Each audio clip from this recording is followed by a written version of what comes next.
you can make do with a few kind of tired hours in that day, because that's a day you're going to want to hold on to for the rest of your life, and you're never going to want it to end. Just a fantastic scene out here.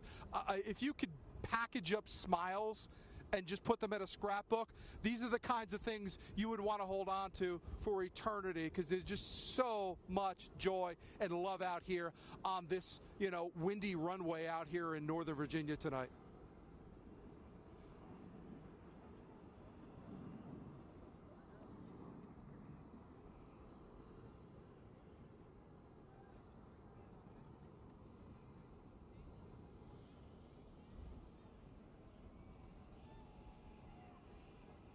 Yeah.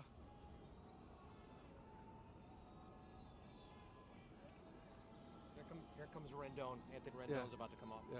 Well, here comes Anthony Rendon. Yeah, Mike Rizzo, the general manager, the architect of all of this, Anthony Rendon, we hope he stays here. We don't know that. But, you really want to just kind of savor Adam Eaton. To see them now after the ups and downs of this series, which was so emblematic of the year they had, it's just a life lesson to people. Yeah.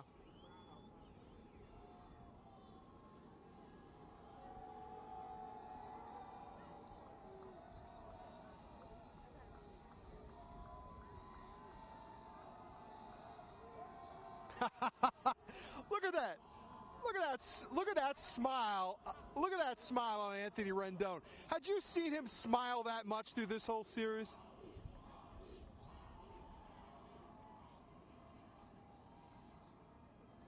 They've been incredible, and for all the dancing, and for all the joy that they experienced, playing this game this year. And, anybody who ever played sports, that's what you want sports to be about. And the Nationals were emblematic of this, and you see it now in this celebration that's going on here at Dulles International Airport. This is pure joy out here. There's not many times in your life where you get to witness pure joy. That's what you're looking at right now. There comes, that's adorable. I believe that's Wonder Woman. Yeah.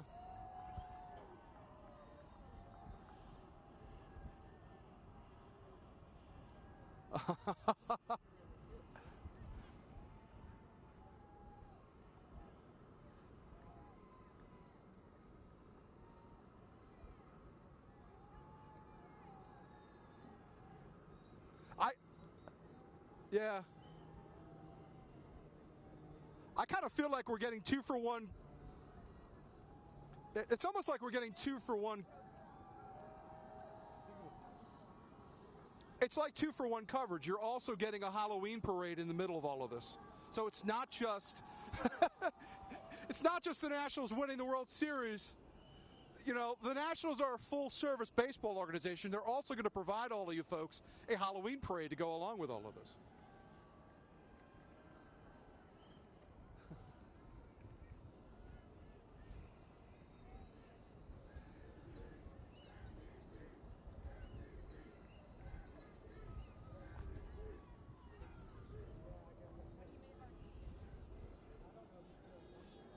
Whoever is at the top of those stairs holding on to that flag,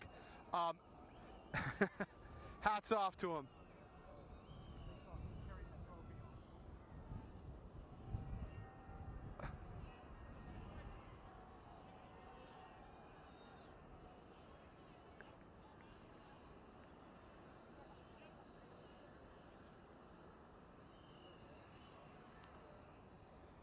Well, in solidarity with Juan Soto, I also did the same thing. So I did not have a drop myself.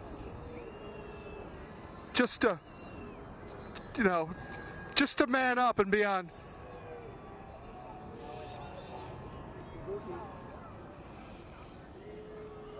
Oh, here comes Sean Doolittle. Obi-Wan Kenobi. Obi-Wan Kenobi has entered.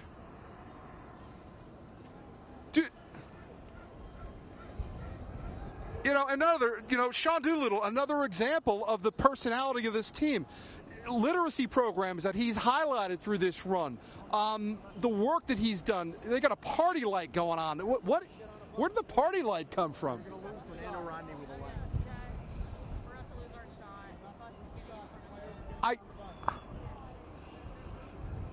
If I didn't know better, I would say that it looks like Angie Goff's Uber up there. Yeah.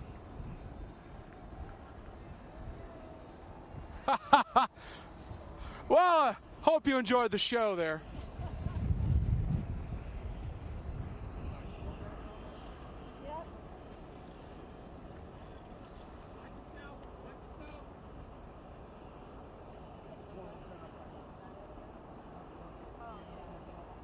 Yeah.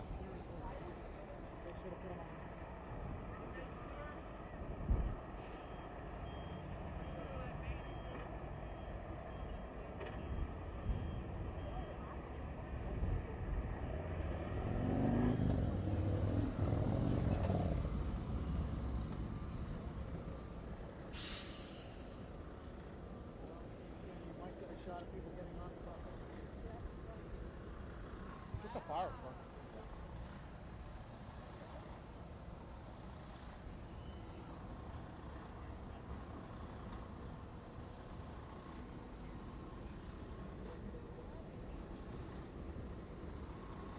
There's nothing else to show other than the side of a bus. I don't think this is an accident.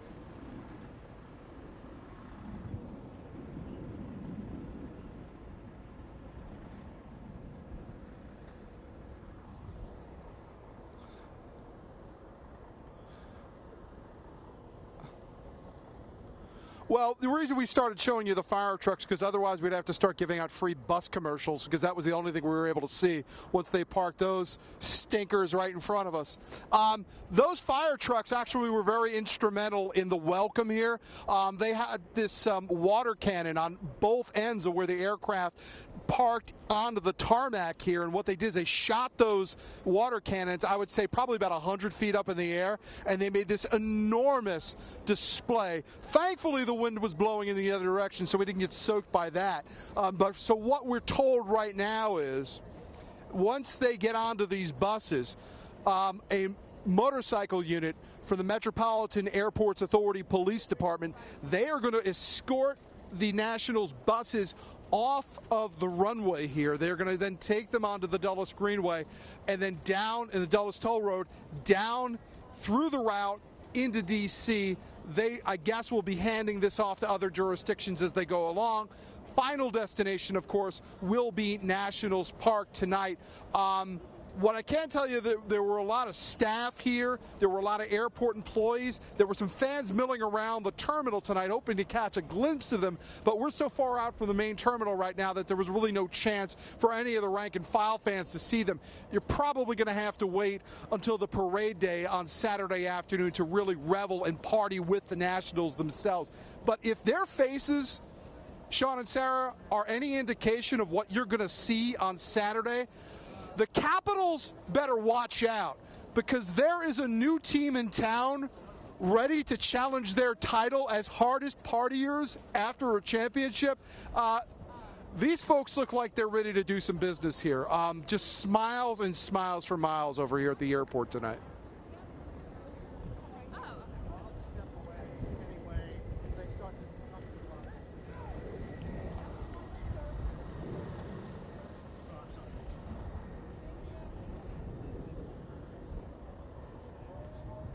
Yeah.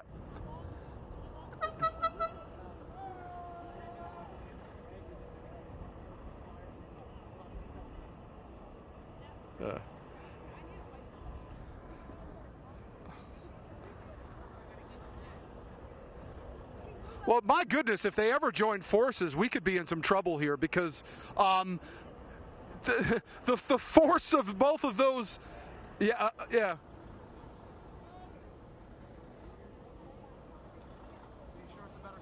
Yeah, let's not forget that.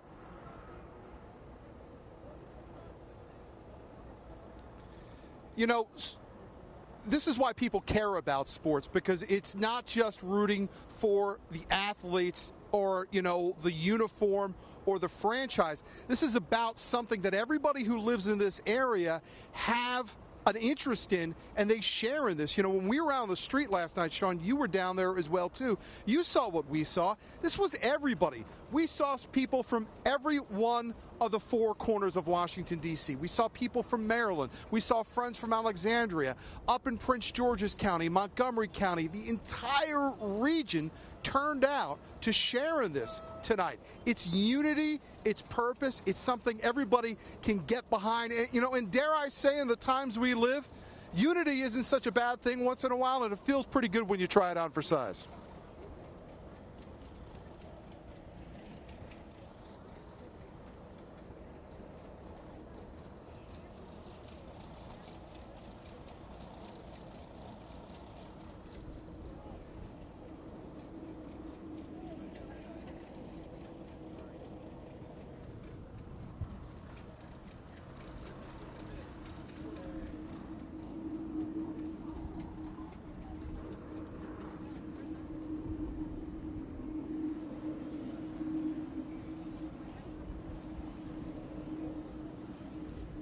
Ed, do you want to move?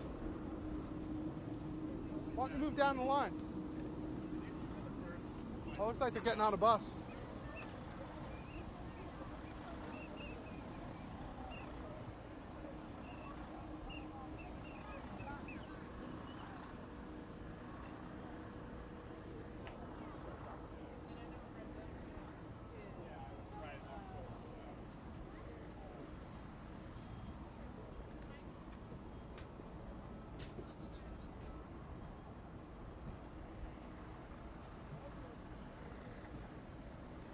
Michael!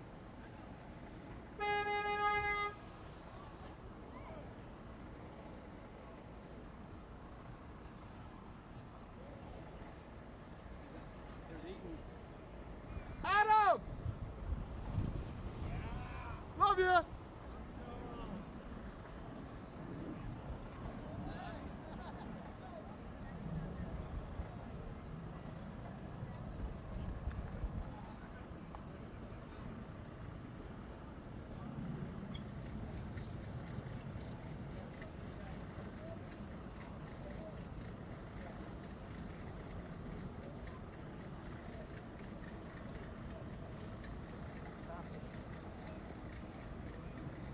Doolittle.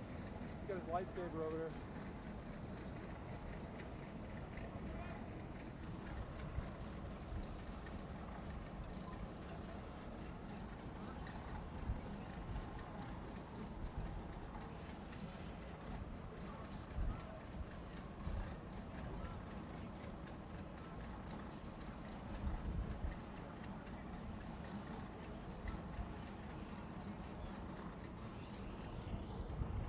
Yeah, we're still here. They're starting to get on the buses right now. We just saw Adam Eaton get on the bus. He gave us a thumbs up, a little shout out. Sean Doolittle looks to be like one of those tour guides that you see down on the mall in Washington, D.C. He's like waving that lightsaber around, and everybody is just following him wherever he goes. Where he has gone right now is into one of these buses. Apparently the Nationals have been very organized about who's getting on to what bus. They are now starting to disperse a little bit. They did huddle up a little bit on the runway on the tarmac here, but what they've done is another lightsaber we can see that's just lit up in the plane. Power came off the plane and looked at us, took his sunglasses and just kind of moved them down a little bit because he just wanted to kind of see and take it all in for a minute, and then the sunglasses went right back up again. So even though it's dark out here, it doesn't matter. You got to wear the sunglasses. You've been kind of, you've created a whole new fashion statement here. So, now you can't let that go. You just got to keep going with that. So they've basically...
if they're not, they're going to have to catch a ride home with us, because they're about to roll these out here any minute. But yeah, it looks like they've all Nationals appear to be present and accounted for.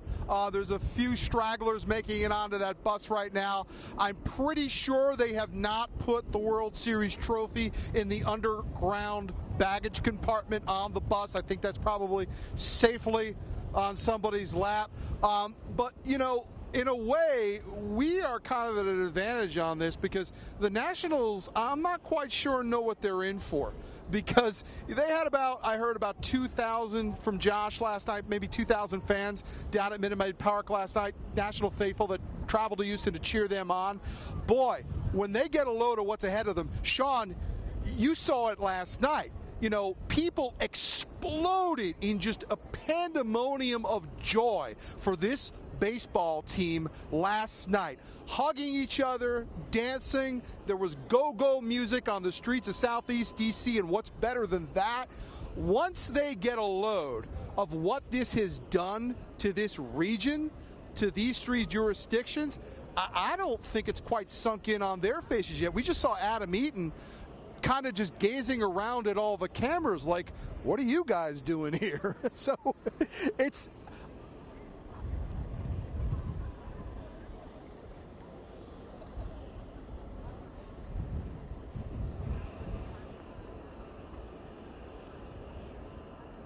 mm-hmm.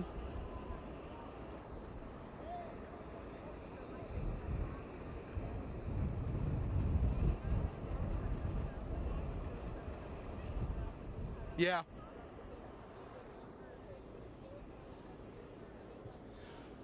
I'll tell you about that, Sean. I did talk to some people last night and today that were at Nationals Park last night. This is why the Nationals are a good organization. This is what they did. If you've ever been in the stadium behind the 200 level, there's an enclosed carpeted area back there which has concessions and has some places where people can sit and eat. Normally, those are reserved for people with 200 section tickets back there. They opened that up last night knowing how bad the weather was last evening. So a lot of those fans, if they chose to, they were able to go into the concourse. They were able to go into that 200 level lounge, get out of the rain for a while, and there are televisions throughout, so they were able to keep an eye on the game, monitor the game. But yet, when things started to turn around in that seventh inning, boy, did they head right back out into those seats. And the rain last night, Sean, you know, you were down there, it was really bad. So they didn't just hang out in the overhangs last night, you know, hoping that things were going to clear and then, you know, get back when it was convenient. They were out there, those fans, at the worst height of the weather last evening, because they could feel that game starting to turn, and they wanted to be in those seats to experience that moment out there with the crowd at Nationals Park. It was really something special to see. The sound out of that place last night, it's something I'm never going to forget for the rest of my life.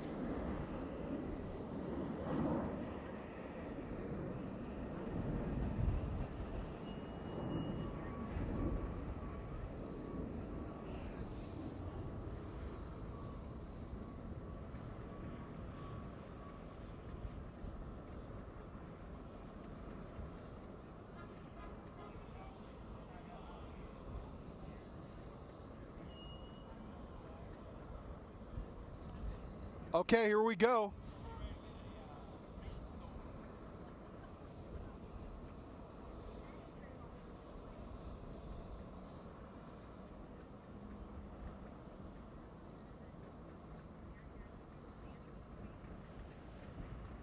Yeah, they're moving.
minutes?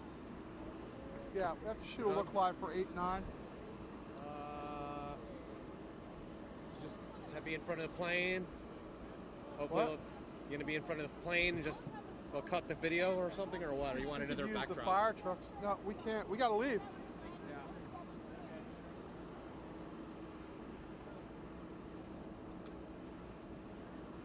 Let's just knock it out quickly. Oh, wait.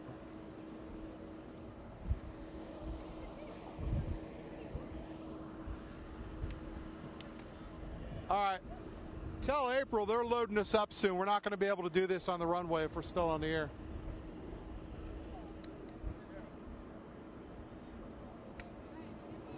Well, no, we can do this hit, but April wants some look live, and I'm not sure we're going to have time before we have to get back on the bus.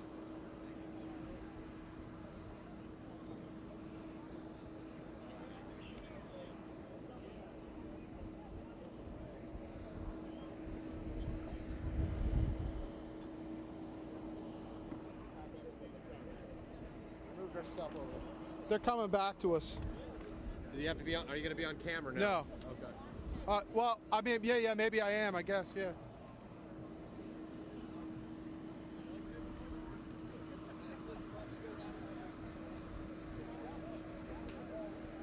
And just, when we're done with this, Ed, just roll, okay? I can't hear anything.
one of two undefeated teams. They're 7-0.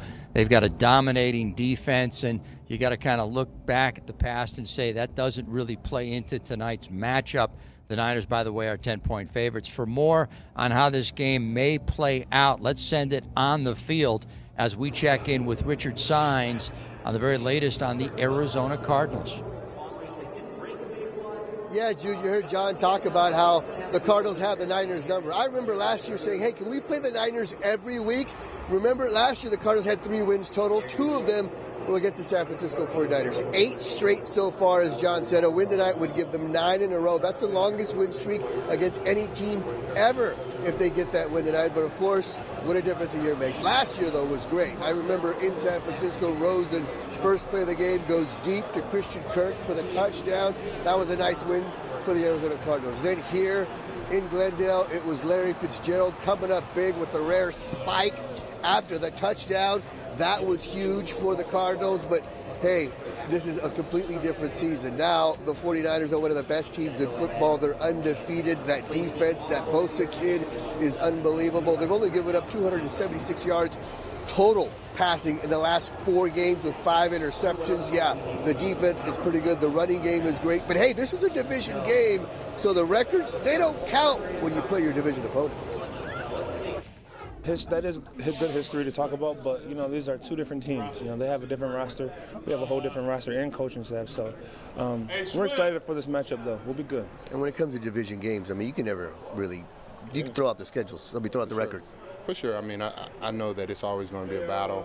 And we won 3 games last year and beat them twice. So, we always know when the division games come, we're anticipating a close physical battle that's going to come down to the wire. So that's what we're preparing for.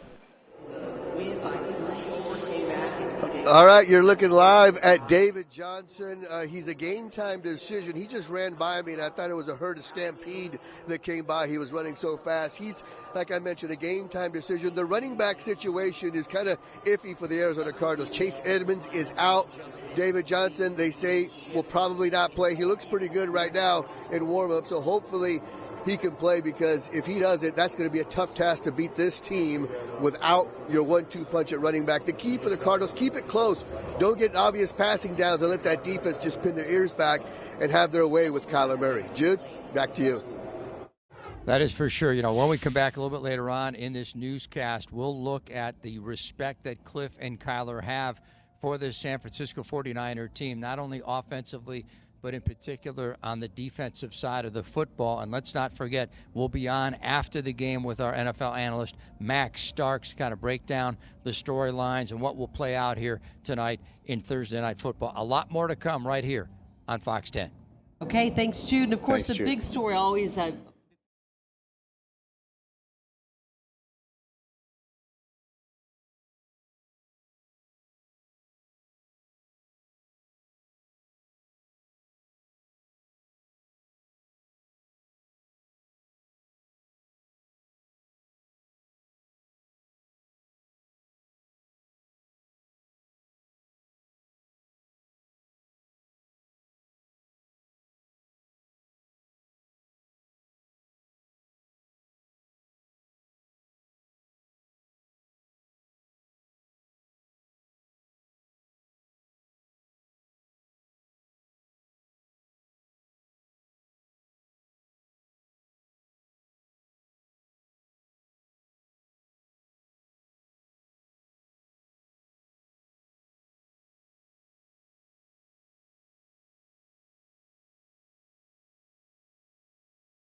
to pay for $3.5 trillion a year without radical increase in taxes across the board. But I'm anxious to see what she and Bernie are going to introduce. Bernie apparently made a comment today about he was ready to announce his plan. There is no one that I've observed who suggests there's any possibility of paying for Medicare for all without radical increase in taxes across the board. The independent budget outfit came out and said they thought that it would take everybody over $250,000 getting 100% tax increase. I mean, look, it's just, I think it's time for a little truth in lending here. And they're talking about it taking somewhere between 4 and 10 years to happen. And so but I'm anxious to see what they propose. Mr. Vice President, days out to the Iowa caucuses. You've been here and done this before. What do you feel is actually different this time around? Donald Trump. Speaking of Donald Trump on impeachment, as you know, the House obviously voted to move forward with the process today. You've talked about how you're the reason there is an impeachment process. Is there any personal vindication that you feel in this, even as... No, look, this is going to be... I've been through, in the Senate, 2 impeachments. They're not pleasant. They're not pleasant. And it's hard for a nation to be examining itself and its president in front of the whole world. It's a difficult thing. And it's not a happy thing. And so I don't take any joy in it. But the president has gone so far out of his way to indict himself. It means the probable cause to move forward. And he has acknowledged that he has asked at least 2 nations, and another occasion a 3rd nation, to get involved in the American electoral process. And I would just ask a rhetorical question. Can you ever think of any time in American history when a president has decided that he is going to have his people spend $10 to $15 million a year before the election to try to figure out who to eliminate one of the Democratic nominees? It is, and to be able to, I just find it kind of breathtaking what he's done. But it's not just this; it's his disregard for basic constitutional norms. And I said early on that if in fact the administration did not cooperate with the United States House in determining whether or not they have a right to look into the alleged offenses that he has committed, then in fact they'd have no choice but to give themselves a more powerful tool and go to a formal impeachment process. Are you surprised that no Republicans voted with this today? And how do you convince rank-and-file Republican voters that this is not what the president's own ad during the World Series said last night? That Well, this is an effort to I think that what's going to happen is, the good part about this now is it's going to be in the public. And people are going to hear. When you have leading members, including decorated military people, who have listened in on conversations and actually say, I don't know this, let's report it, and they've said, had the president withheld money badly needed by the Ukrainian military to prevent more Ukrainians from dying in the Donbass, in the eastern part of Ukraine, on condition that they come up with something that, in fact, there's nothing to come up with. In fact, nobody suggested I have done anything wrong. What I did as the person dealing with corruption in Ukraine was I followed the suggestion of my president, the National Security Council, the foreign relations, the foreign policy community, the International Monetary Fund, the EU, our allies, across the board. Across the board. Mr. Vice President, some of the other Democrats in the race have said that they would be open to conditioning or leveraging U.S. aid to Israel if the Israeli government continues with, not you. Not me. Look, expansion of settlements. Look, I have been on record from very early on opposed to the settlements. And I think it's a mistake. And President Netanyahu knows my position. But the idea that we withdraw military assistance from Israel on the condition that they change a specific policy, I find to be absolutely outrageous. I mean, it just is. It's like saying, anyway, I would not condition it, and I think it's a gigantic mistake, and I hope some of my candidates who are running with me for the nomination, I hope they misspoke or they were taken out of context. Mr. Biden, you are missing when they say that your campaign is having trouble and not attracting people? I don't find that at all. I find that I just don't see it, and we're doing fine. I mean, we feel good. I think we have one of the best organizations in this state and around the country. We're in a position where we've opened up an awful lot of headquarters. We are doing very well in terms of fundraising. I just think that, well, look, the only way to do that, I'm not going to prognosticate, it's just, as that old expression goes, the proof of the pudding being the eating. But I feel good. I feel good about where we are. You keep concerns about your Iowa. You're a pain in the neck, but go ahead. You scream a lot. All right. Well, you keep saying that your opinion has not changed on super PACs, but now there's a super PAC set up to support you. Will you be discouraging your supporters from donating to the super PAC? No.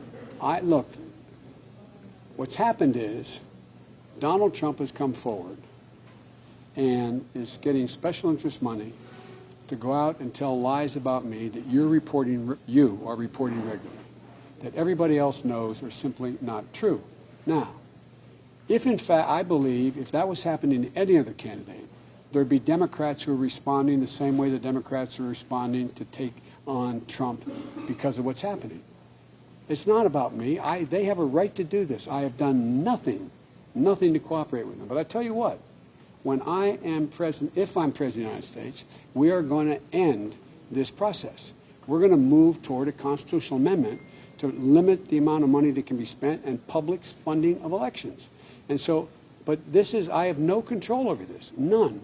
This is not like a super PAC that I was part of, that I set up. I haven't done that, period. Do you just Bernie Sanders was critical of that decision, or the super PAC being launched. He says that it shows that you don't have the grassroots support that some of the other candidates say. What's your reaction to his criticism? Watch.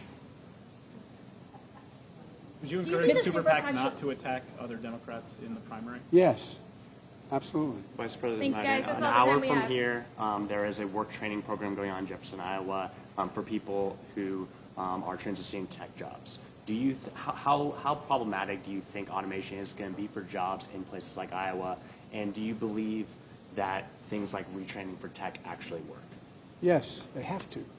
Look, we're in the midst of what I call the fourth industrial revolution. I'm not the only one that says that. One of the most difficult speeches ever to make intellectually was to speak to the World Economic Forum and the topic I was asked to speak to was the fourth industrial revolution. Will there be middle class? Things are changing so rapidly that we fail to focus on the legitimate concerns of people who are hard-working people, most of whom, not all, most of whom are not college educated.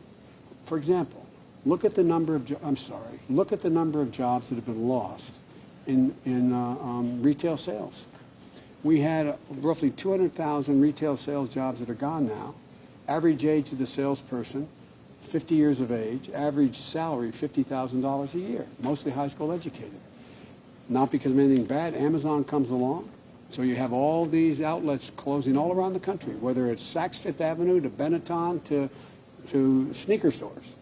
And so we have to do something. And the thing we have to do, that's why I think it's so critical that we provide for coordination between the community and the businesses to determine what are the jobs that are needed to be filled. For example, there's about 100,000 high-paying, $50,000 or more jobs out there that require something beyond a high school degree. Sometimes it's just a certificate, 18, 20-week certificate, learning how to run a photovoltaic machine on the floor of a factory. But we have to go back, and we have to be in a position to be able to retrain people who are going to be left behind. Last point I'll make. One of the largest employers and self-employed group of people are truck drivers. Well, there's a lot of talk about whether or not we're going to go to automated trucking. It was supposed to occur within 5 years, 4 years ago. It's probably not going to happen that time, but it's going to probably be within the next 10 years. So what are we going to do? What are we going to do? And one of the things we should be focusing on, and I've been meeting with folks in the high-tech community, is you're telling me what, in fact, has to be done and the changes taking place with automation and digitalization and Moore's Law and IT, et cetera. Well, tell me what you're going to do every one time we've gone through such a revolution. We've always been able to turn it to benefit everyone. It takes a long time. For example, why are we not presenting such circumstances that have high-tech use their capacity to be able to set people up to know where to go for the jobs that exist? It's possible. There's a lot of things we can do, and the retraining programs are really important. And they worked when we put them together. We put them together with community colleges, going out into the community and saying, like we're up at Kodak. Kodak used to be the center of the world in terms of film and optics. Well, guess what? All of a sudden, Kodak, we're no longer making film. We're in a different place. So we went up there, we got to community college, we found out there were over, I think it was 40 outfits out there that were dealing with optical changes, including what the rover on the moon and the rest, and they needed people with more technology available to them. So we brought them into the community college. We came up with $8 billion to do this. But the companies have to start being, not just that one place, $8 billion across the country. And so the companies have to start to be able to do this as well. And we have to be able to put people in a position that they can fill the jobs that existed, that they have been overrun by technology with new technology. And for example, I'll give you one last example. That cell phone you're holding in your hand. It used to be that we had roughly 100,000 more bank tellers than we have today. But guess what? Most of you bank online now. You don't go up to the tellers. You have accounts online. Well, it turns out that those 100,000 folks lost their job. Their average salary was about $20,000 a year, if memory serves me. This is now 7 years old. Well, what happens is, if you, in fact, but they learn, the banks learn, they need people who can program. So they can program their facilities so that you can, in fact, bank online. Now, those guys are getting paid $35,000 a year. The problem is there's only 25,000 of those jobs. So what do you do in the meantime? What do you do with the rest of the people who are displaced? And so there's a lot of that. We have to think about it differently and understand that these folks who busted their neck, most of whom, not all, we're going to find lawyers being displaced. We're going to find accountants being displaced. We're going to find a whole lot of people because the technology is going to be available to do it online. You guys are going to be displaced. No, I'm not being facetious. Look at how news coverage has fundamentally changed. Look at how it works now. People aren't buying newsprint like they used to. They're going online. So I'm not being critical. So what do you guys do? You guys got to be able to do something. You get a number of hits. If you don't get the hits, you don't have your job. I hired some very important people who had had significant jobs in the print media on my staff when I was vice president. I was amazed at the people who applied for the jobs. I said, why do you apply for the jobs? They said, my paper tells me now it's not just about covering news. I got to have a handle. I got to have somebody they got to associate me with, that I do this kind of thing. I said, that's editorial. I said, no, they're telling me I have to be known for a particular point of view. It's not a criticism. It's just a reality, how things are changing, But in every other industrial revolution, we've been able to go out, and the government has gotten involved in rational control and rational regulation of industries as they've changed. And that's what you're going to start to see, for example, with Facebook. You're going to see that with a whole range of things. But it is really, what I will be doing is what we started to do in our administration. I'll be bringing in some of the best imaginative minds in the world, in the country, to come in and say, how do we deal with this new industrial revolution that's taking place? Folks, you remember when you were in high school and college and you learned about the first industrial revolution and the Luddites? It started to change the culture. And what did happen? Who were the Luddites? They were the folks that wandered the Midlands smashing the machinery because it was fundamentally changing their culture. Well, think about what's happening now. Culturally, there's a phenomenal impact on what's going on. Think how, you all read in college, and you probably read just out of your own curiosity, the idea that, bowling alone, how we no longer talk to one another very much. Well, guess what? We were bowling alone before. We're eating alone now. It's a hell of a lot easier to tell your boyfriend we're breaking up on that than looking him in the eye. No, I mean, think about it. But there's so many possibilities that exist of the people I've been meeting with that provide other new significant alternatives for the jobs that are being lost. And these high-tech alternatives are really worth the investment. But the companies have to get engaged. And they're not. They're not. They're moving, and if you notice, think of what's happened. I'm telling you too much, but think of what's happened to the corporate culture in this country. When the president asked me to go out and deal with, the jobs of the future and found out all these things that weren't happening, all of a sudden I realized. We all did the same time. We asked 360 people, the CEOs of the Fortune 500 companies. Don't hold me to the exact number, over 300. And I was able to task the administration across the board to do it. And know what they said they needed most? Better trained workforce. They weren't spending money training their workforces. Now all of a sudden it hit me. Why not? Why is the government having to do this? Because the whole ethic of corporate America has changed. It's all short-termism. It's about buying back your stock. It's not about expanding. It's not about increasing employment. It's not about raising employment. We bought onto this Milton Friedman notion that the only obligation you have, you heard me say it 100 times, is to the stockholders. We've got to change the ethic here. Corporate America is figuring it out. Even the Fortune 5, even the Business Roundtable is. That's going to be a significant focus over the next 4 years if I'm the President of the United States, is how do we, in fact, provide hard-working Americans with alternatives who are willing to bust their necks to be able to live a middle-class life. Thank you all very much.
Hello and good evening, and thanks so much for being here with us on this Halloween Thursday night. Christy Larson here with you guys as we're getting a live look at Thursday night football. 49ers coming here to Arizona, taking on the Cardinals, and our team is out at the stadium live in Glendale. If you're here locally, you can always tune into Fox 10's newscast as we get ready for the big game this evening. Well, I do want to go and show just one quick story because it is so fitting for today. Most brides, they dream of these lavish hotels, maybe intimate gardens for their perfect wedding location, but very few would select a haunted prison. Yes, you heard that right. So Fox News is out with a New Jersey couple who plan to say "I do" behind bars. Finding a location for a couple's special day can be challenging, but holding a wedding in a prison, especially a haunted prison, might be a last resort. Or is it? The Michael Myers movie is my favorite movie of all time. Teresa Dulesky loves everything about Halloween, and she isn't afraid to tie the knot in an untraditional way. So when her fiance Gabriel asked her to get married on October 31st, she didn't think twice. One day we were riding in the car and he asked me how I liked Halloween, and I was like, you know that I love it. And he was like, okay, so let's get married on Halloween. After making some calls, the couple learned a neighboring county was offering free weddings behind bars inside one of New Jersey's most haunted facilities, Burlington County Prison. I've always I like things that are different that people don't usually lean towards. The notorious prison locked up thousands of criminals for more than 150 years, from 1811 until 1965. It may look like just any other prison, but rumor has it that some inmates are still buried on these grounds, while others may still be hanging around. Yeah, it is medieval. It's made out of concrete and iron. The only thing in here that can catch on fire would be the stairs. They're made of wood, and of course the prisoners. And when you get that feeling when you come in here that you've taken a step back in time. Of course, Teresa and Gabe are asking guests to wear masks, and their ceremony will be officiated by a witch, also known as County Clerk Joanne Shorts. Friends and the uninvited. As for the ghosts, Gabe says nothing can keep this couple away from the altar. Love And eternal love. with this ring. Oh, we just got, some of our uninvited guests, but, the more the merrier. In Burlington, New Jersey, Talia Kirkland, Fox News. Now, would you want your wedding at a Halloween prison, a haunted prison on Halloween night? Would you actually attend this wedding? I know it might be pretty scary, but definitely unique and memorable. They'll, of course, have great fun when they do their celebration. And speaking of fun, I don't know how much fun it's going to be to trick-or-treat out in that snow in Chicago. I remember growing up in Minnesota, we definitely had snow multiple times on Halloween. That's why you have to pick a Halloween costume that is also a costume that can fit over your snowsuit. Hopefully they have a fun Halloween despite the cold snow that they did get. All right, Pilar's getting ready to jump up on the desk here. Just wanted to show you those few quick stories. Going to take you back out to our Thursday night football. Don't forget that you can always catch the game tonight on Fox.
Welcome to the Medal of Honor induction ceremony in honor of Master Sergeant Matthew O. Williams. Master Sergeant Williams was presented our nation's highest and most prestigious award for valor by the President of the United States, the Medal of Honor. This morning, he will formally be inducted into the Pentagon's most sacred place, the Hall of Heroes. Our official party for today's ceremony includes the Secretary of Defense, the Honorable Mark T. Esper, the Secretary of the Army, the Honorable Ryan D. McCarthy, the Chairman of the Joint Chiefs of Staff, General Mark A. Milley, the Chief of Staff of the Army, General James C. McConville, and the Sergeant Major of the Army, Michael A. Grinston. Ladies and gentlemen, please stand for the arrival of the official party and remain standing for the singing of our national anthem by Sergeant First Class Jesse Neese and the invocation delivered by Chaplain Thomas Soljim.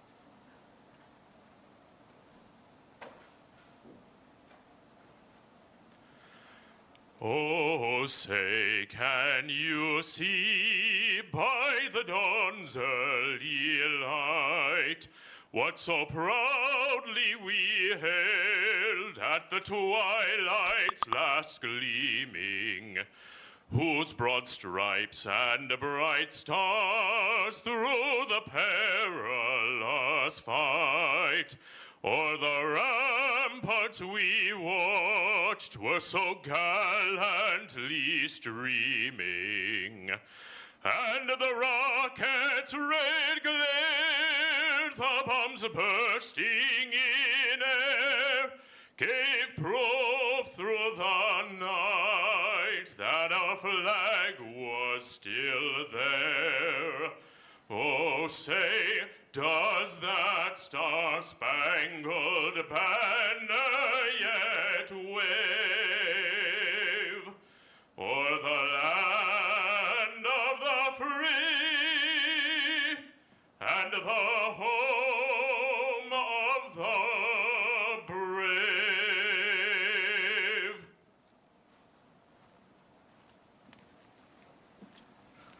Ladies and gentlemen, please join me as we honor a great American in this ceremony in a word of prayer. The Lord is my refuge and fortress, my God in whom I trust. God Almighty, Lord of heaven and earth, we gather to express our thanks for those who seek to liberate the oppressed, protect the defenseless, and fight for our freedom and our very way of life at home and abroad. Today we add Master Sergeant Matthew Williams to our nation's pantheon of warriors for his courage, sacrifice, and heroism. He understood the hazards of the profession and has upheld it with honor, integrity, and selfless service. Master Sergeant Williams confronted evil, was focused under fire, and fulfilled his destiny in a moment born out of a life of devotion to his team, his mission, and his servants to this great nation. God bless Matthew, Kate, their son Nolan, his family, and his comrades in arms. May his life inspire us all to serve with the same determination, to act courageously. Lord, be with the Special Forces, our Army, and this great nation as we continue to lift the lamp of liberty up for all the world to see. I pray these things in your most holy and gracious name. Amen. Please be seated.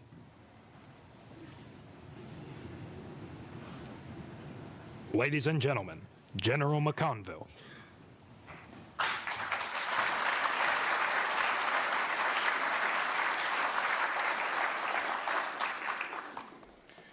Well, good morning, and it's a great day to be in the United States Army, and it's a great day because we serve with the world's greatest soldiers. And today is especially great because we will honor Master Sergeant Matt Williams, induct him into our Hall of Heroes. Secretary and Mrs. Esper, General Milley, Secretary McCarthy, Sergeant Major and Mrs. Grinston, Ms. Hirschman, and all distinguished guests, thank you for being here. As we induct a new member into the Hall of Heroes, it's fitting that we have 4 great Americans and members of the Hall of Heroes themselves here to welcome Master Sergeant Williams. Lieutenant General Robert Foley, Major General Will Swenson, Staff Sergeant David Bellavia, and Staff Sergeant Ron Shura. 5 are our Medal of Honor recipients. General Foley received his Medal for Action in Vietnam. Major Swenson earned his in Afghanistan, and Staff Sergeant Bellavia received his for his actions in Iraq. And Staff Sergeant Shura actually earned his in Afghanistan as part of the same unit and on the same operation that Master Sergeant Williams is being recognized for. Gentlemen, could you please stand so we could recognize you all?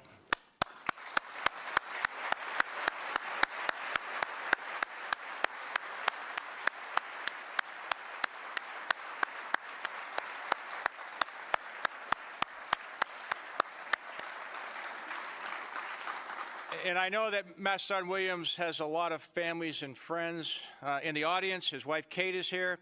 Nolan, their almost 3-year-old, he wanted to be here. He sent me a nice note saying that he really wanted to hear my speech, but he had some critical Halloween activities that he had to take at home, so he is here in spirit. Matt's parents, Mike and Janet, are here. Thank you for being here. His sister Amy and her daughter Macy is here. His brother and sister-in-law Cody and Sarah. And so very, very special to have you all here for this great moment. We also have 10 former members of the ODA 336, which I think may be the most decorated ODA that we've ever had in the Army, and 2 interpreters. Gentlemen, could you please stand so we can recognize you all?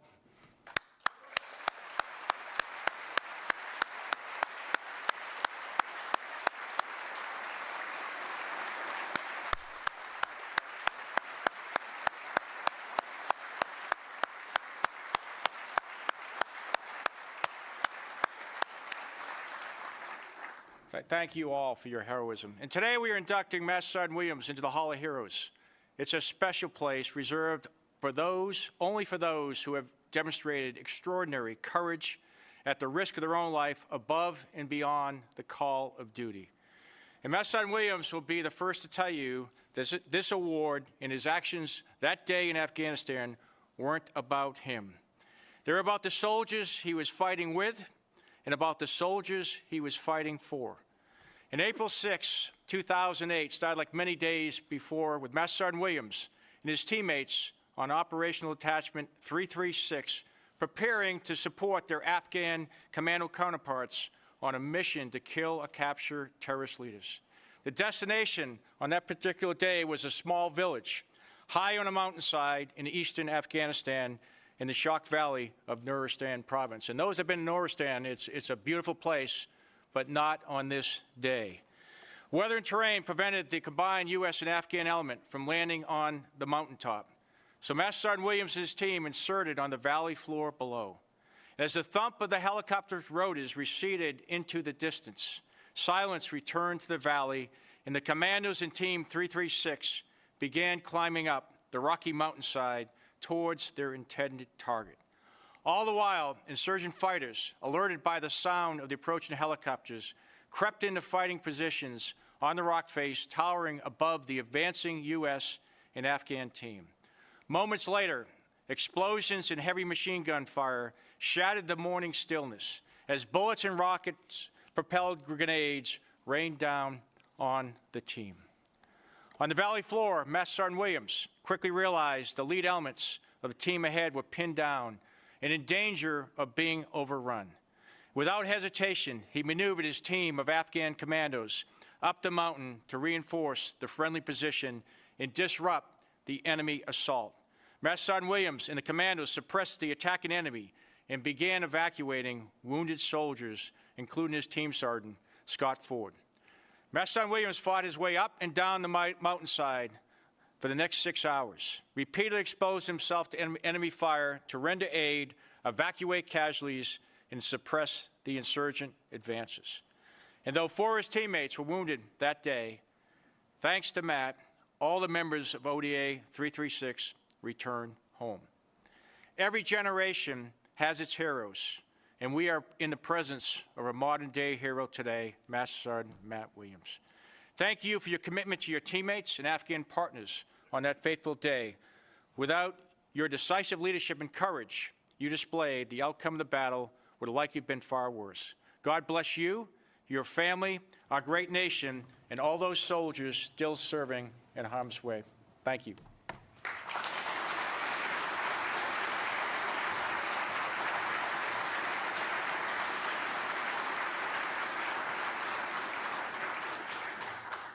Ladies and gentlemen, Secretary McCarthy.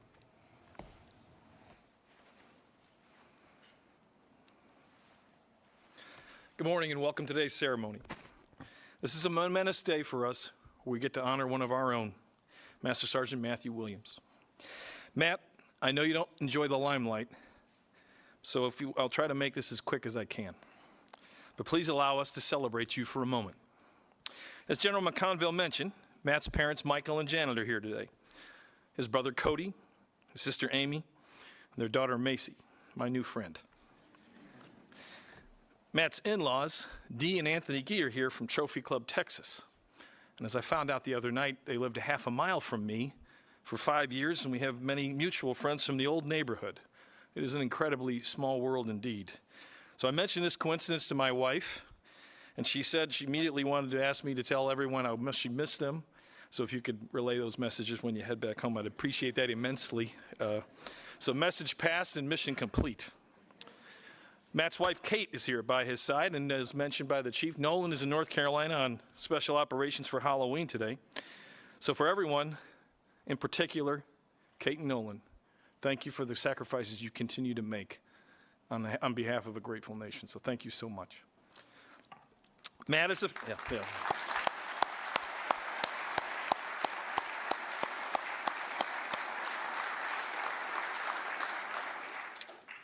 So Matt is a family man, as you can see by the group assembled here today. This is where he draws his energy and gets his grounding as the humble hero.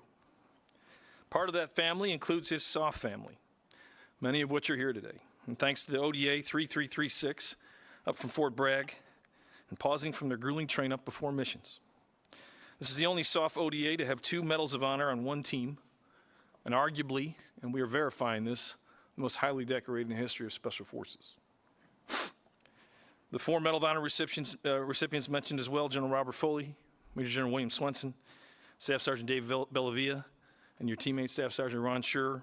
Thank you all for coming. Ron, the pressure's off you today, so you can enjoy this one, bud, and you can relax a little and take it all in. To everyone here assembled, thank you for coming. Master Sergeant Williams is just like the rest of the force, but more so. He's the embodiment of courage under fire, the bonds of brotherhood, and the very best this nation has to offer.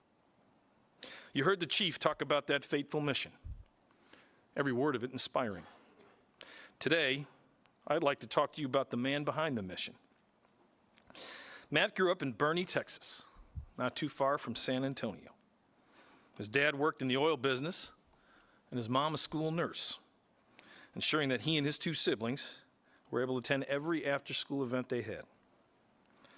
Matt actually met his future wife, Kate, in elementary school.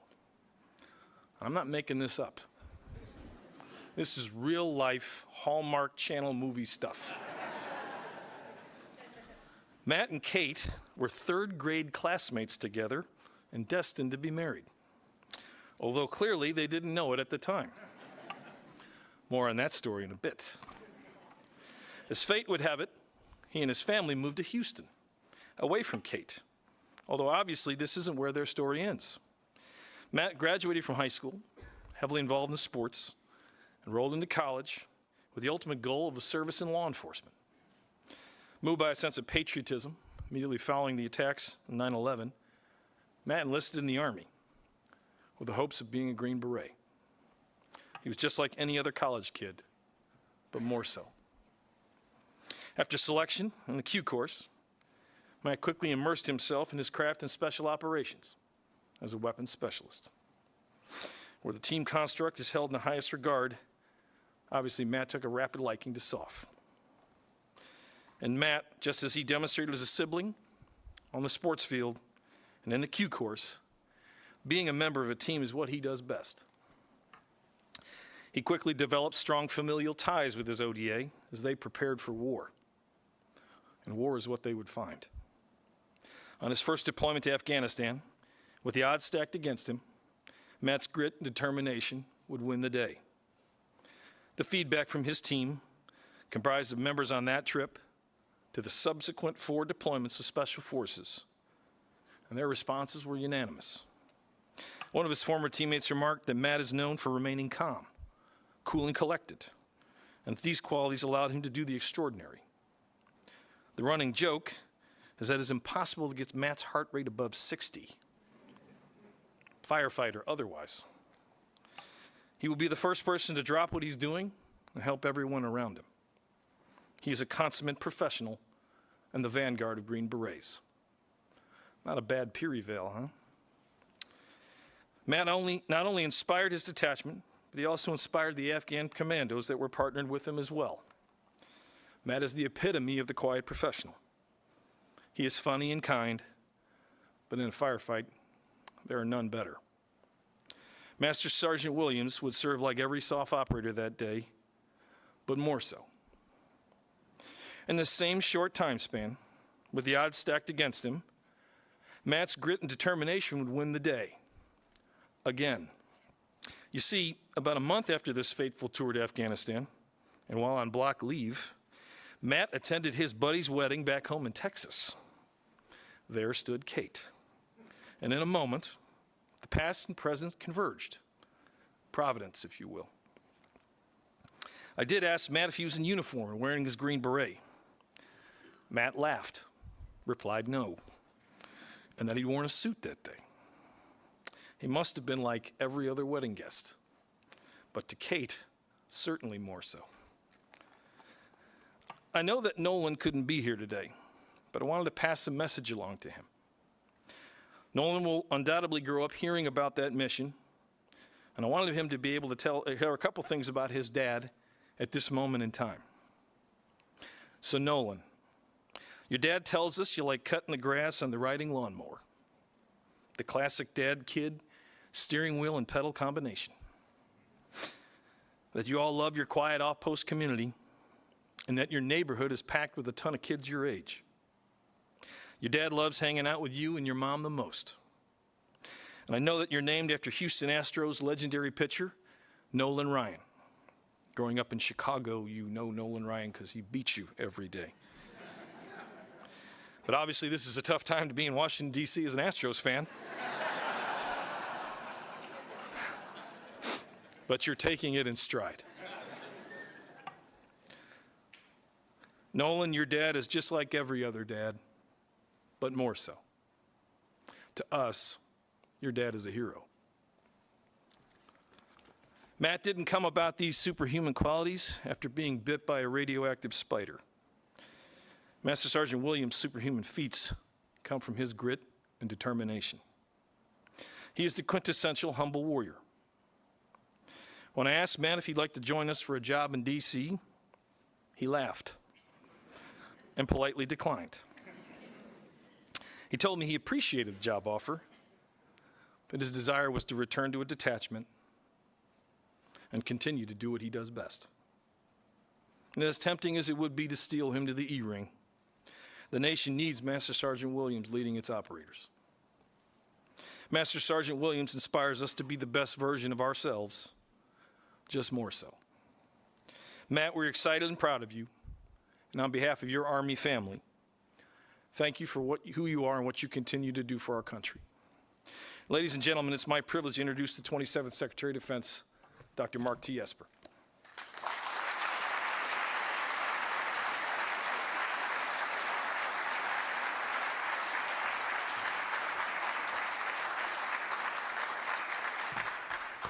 Yeah, Secretary Ryan stole my thunder there. You know, I had a chance to meet the family last night. They were very excited about being with the president, enjoyed to be in Washington, D.C., and I guess they woke up angry that the Nationals beat the Astros. Sorry about that, folks. It is what it is. Hey, good morning, everyone. Thank you for being here. Macy, ignore Secretary Ryan. I'm your favorite because I gave you a box of cookies, right? That's right. Good to go.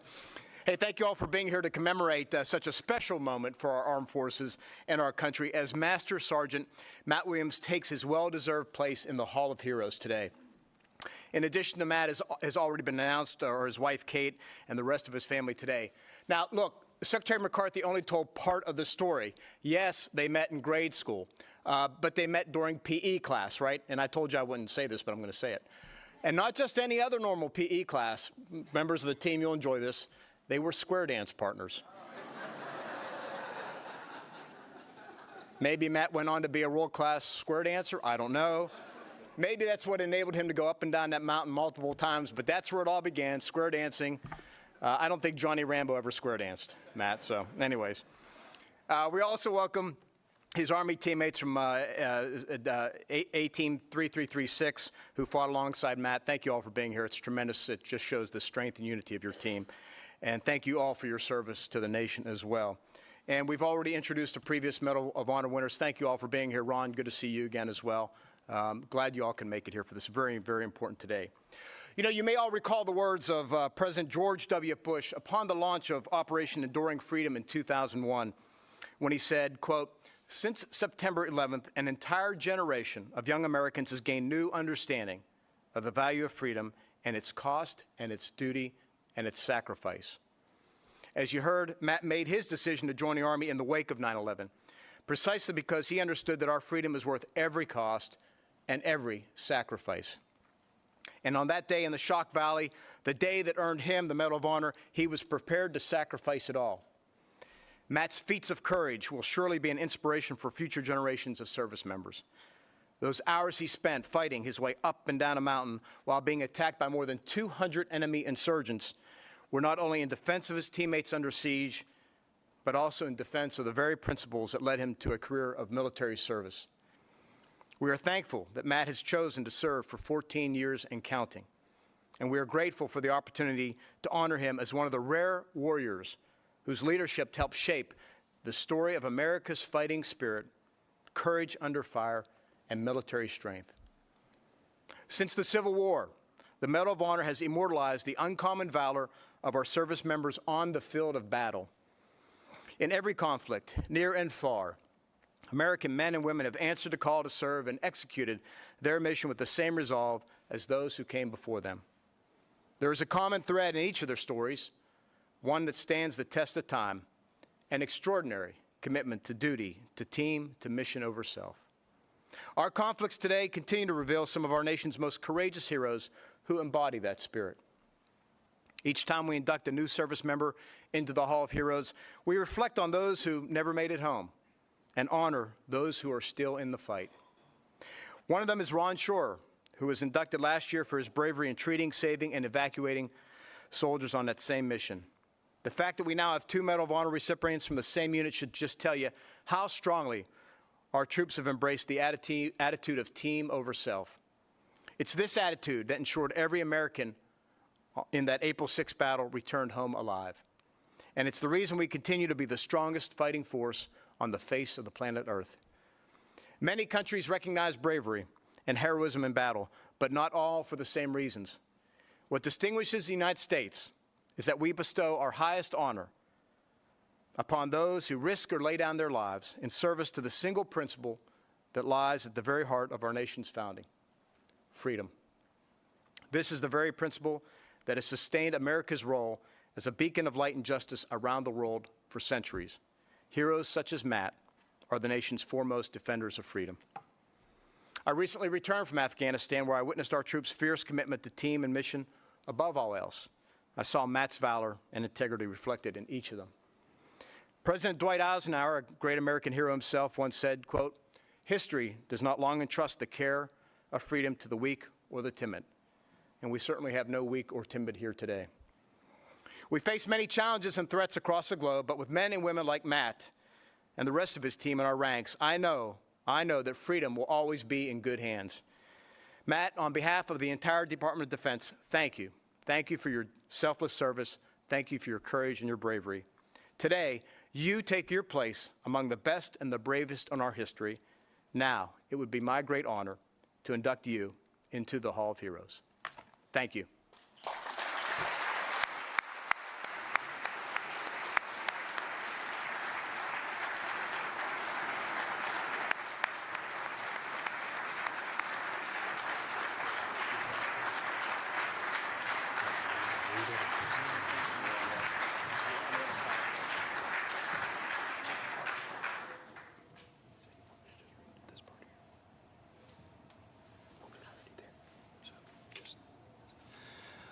Ladies and gentlemen, please remain seated during the presentations.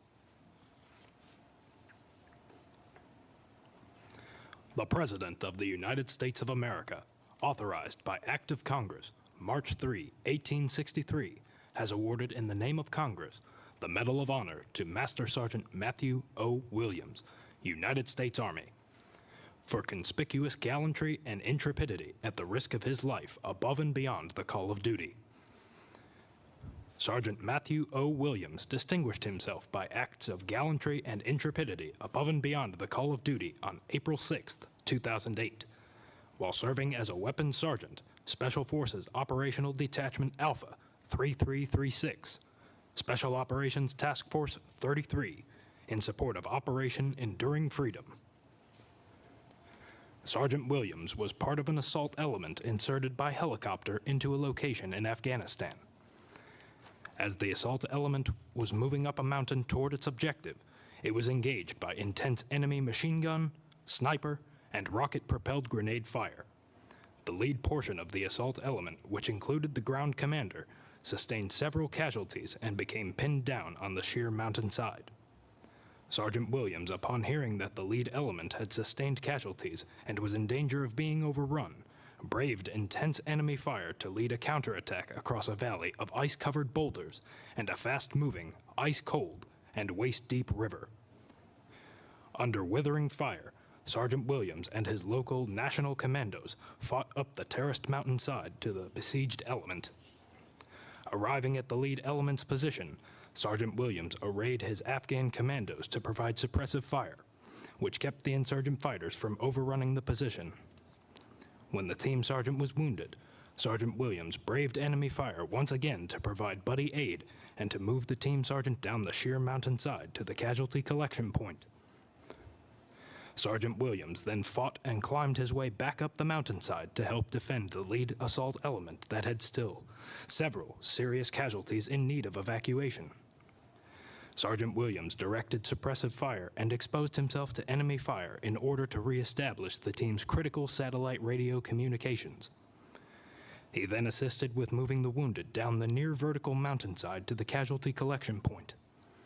Noting that the collection point was about to be overrun by enemy fighters, Sergeant Williams led the Afghan commandos in a counterattack that lasted for several hours. When helicopters arrived to evacuate the wounded, Sergeant Williams again exposed himself to enemy fire, carrying and loading casualties onto the helicopters while continuing to direct commando firepower to suppress numerous insurgent positions. His actions enabled the patrol to evacuate wounded and dead comrades without further casualties. Sergeant Williams' complete disregard for his own safety and his concern for the safety of his teammates ensured the survival of 4 critically wounded soldiers and prevented the lead element of the assault force from being overrun by the enemy. Sergeant Williams' actions are in keeping with the finest traditions of military service and reflect great credit upon himself, Combined Joint Special Operations Task Force Afghanistan, Special Operations Command Central, and the United States Army.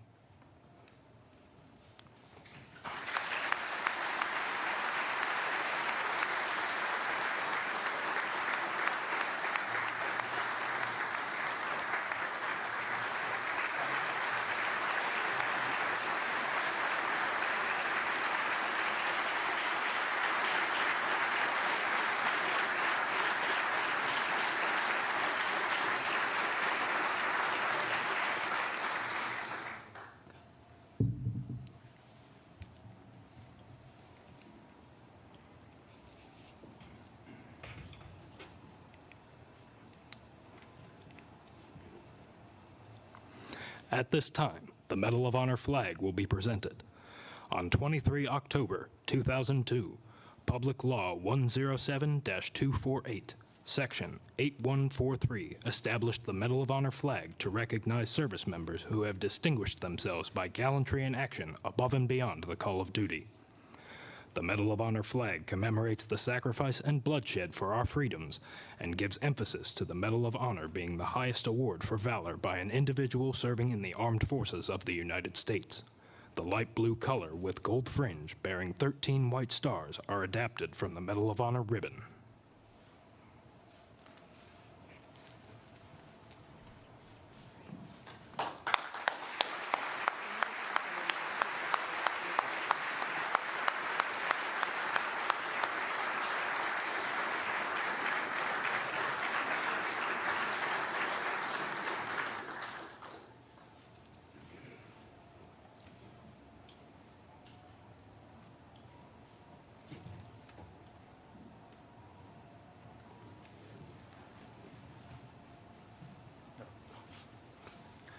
The Medal of Honor plaque will now be unveiled, inducting Master Sergeant Williams into the Hall of Heroes.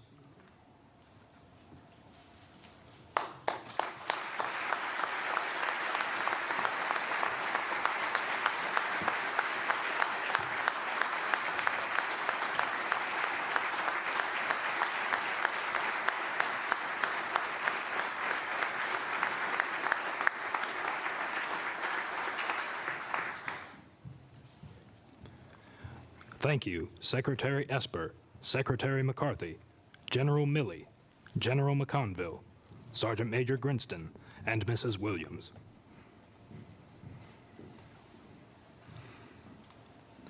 Ladies and gentlemen, Master Sergeant Matthew O. Williams.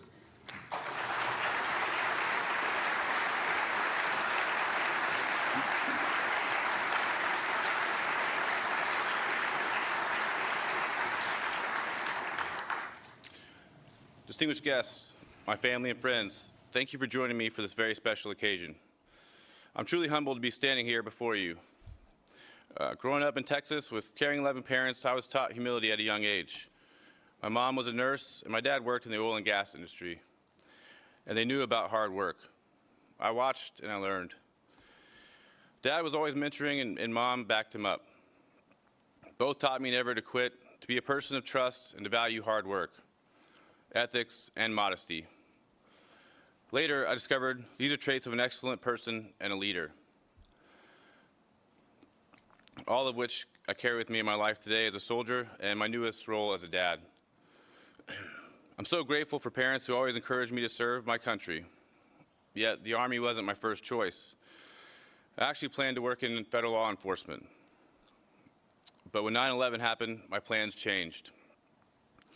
Though my decision to join the Army was driven by purpose, it was not a hasty one.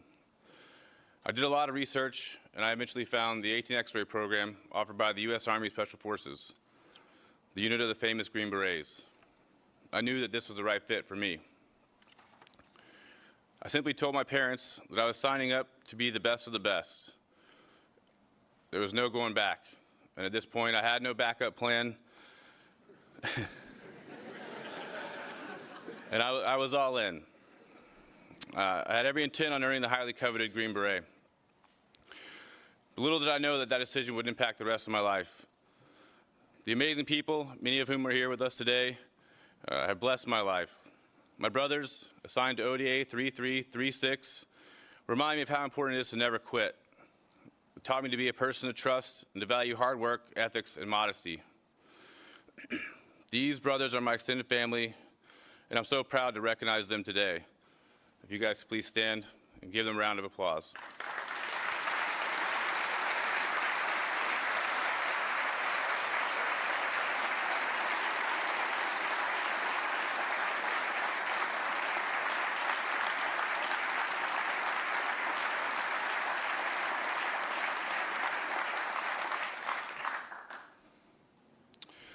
This medal is dedicated to you, my brothers of ODA 3336, the 3rd Special Forces Group, the Green Berets, U.S. Army Special Operations Forces, and all those who went before us.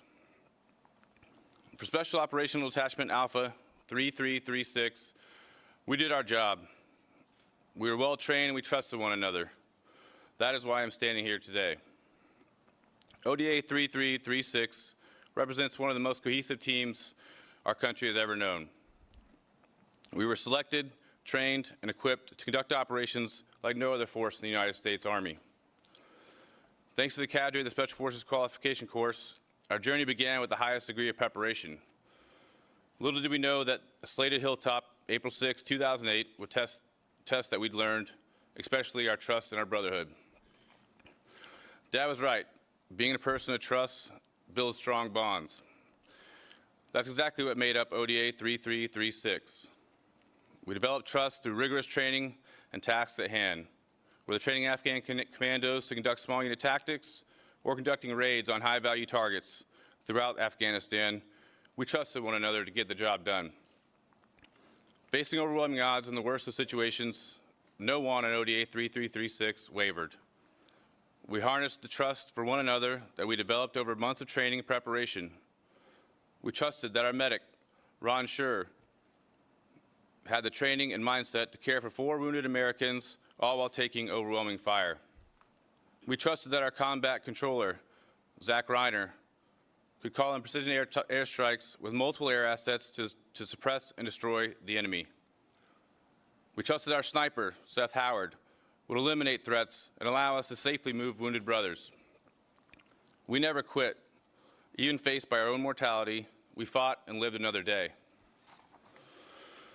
We are trusted by our nation, and we trust in our leaders to ensure we are properly prepared, equipped, and trained for success. That trust is what makes our organization great and unmatched in what we do. There are dozens of stories of the men of 3rd Special Forces Group taking heroic actions for their brothers, their unit, and their country, most of which go unheard.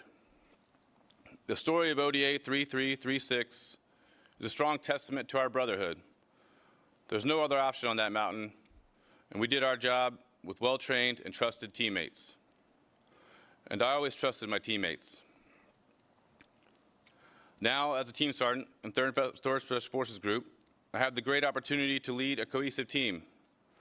I get to use the invaluable lessons of my first trip to Afghanistan with ODA 3336 and other operations to serve my teammates, the Army, the Armed Forces, and our country.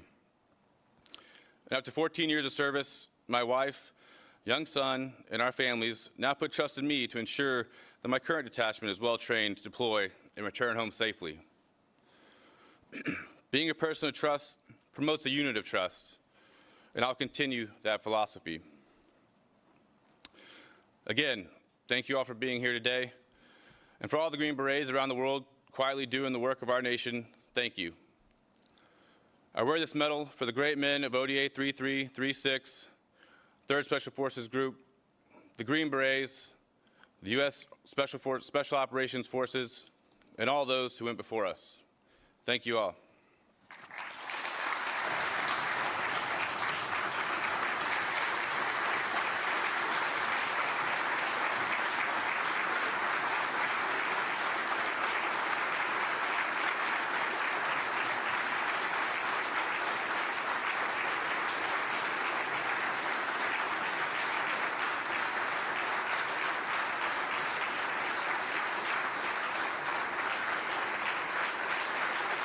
Thank you, Master Sergeant Williams.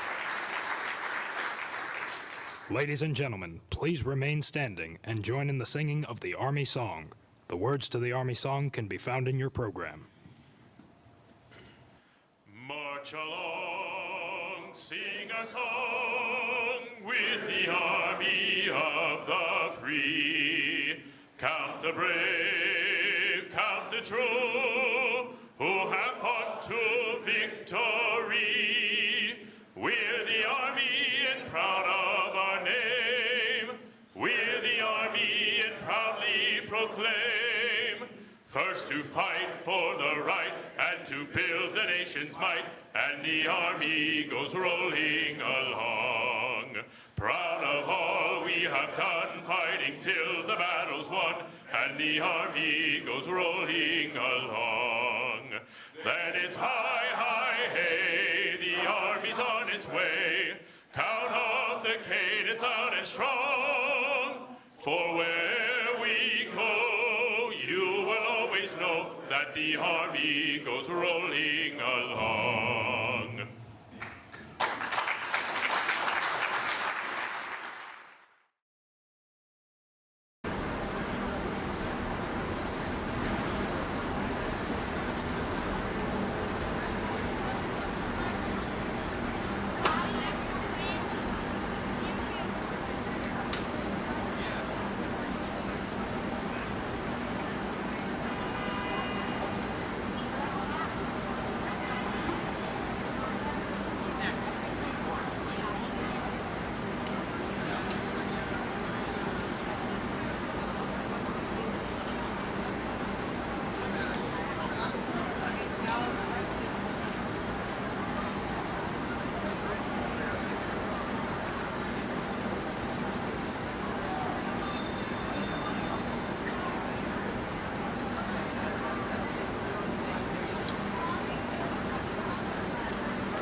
Hey, good evening, everyone. Thanks for being patient. I'm Keith Stevens. I'm the PIO, Public Information Officer for this PSPS event. And I'm PG&E's Chief Communications Officer. Again, thanks for being here tonight. I want to acknowledge our ASL interpreters, Jennifer and Nikki, who are here. And especially want to give thanks for Nikki. She's actually a resident of Sonoma County, so we wish them welcome and thanks for their service. Tonight, we hope to be fairly brief. We're getting toward the end of restoration here. We've truncated our lineup a little bit tonight since weather is no longer the main story. We're going to have two updates, one from Mark Quinlan, our incident commander overall for the last two PSPS events, and then we're going to have some final closing comments from Bill Johnson, our president and CEO of PG&E Corporation. So with that, I'm going to turn it over to Mark, but before I do, just one quick reminder. I know a lot of residents have returned home. They now have electricity in their homes. Their refrigerators and freezers may have refrozen and come back up to a temperature where their food would not spoil, but the likelihood of that food is spoiled. So we just really encourage you to go to a number of different websites. We are going to share something on Twitter, but highly advise people to dispose of all food in their refrigerators, anything that's perishable. We don't want anybody getting ill, especially those people that might have been traveling, especially in Sonoma County, not here for the outage and would have returned home. So we just want to make sure to underscore the safety aspect of that. So with that, I'm going to turn it over to Mark to get us started.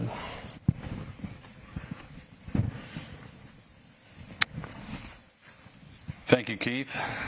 Good afternoon, everybody. My name is Mark Quinlan. I'm the incident commander for the public safety power shutoff events from October 26th and 29th, and I'm here to provide everyone with an operational report. Before getting into the operational specifics, just wanted to provide a quick update on the weather. We've been in contact with our meteorology team and have looked forward into the next 7 days, and we do not anticipate any public safety power shutoff events.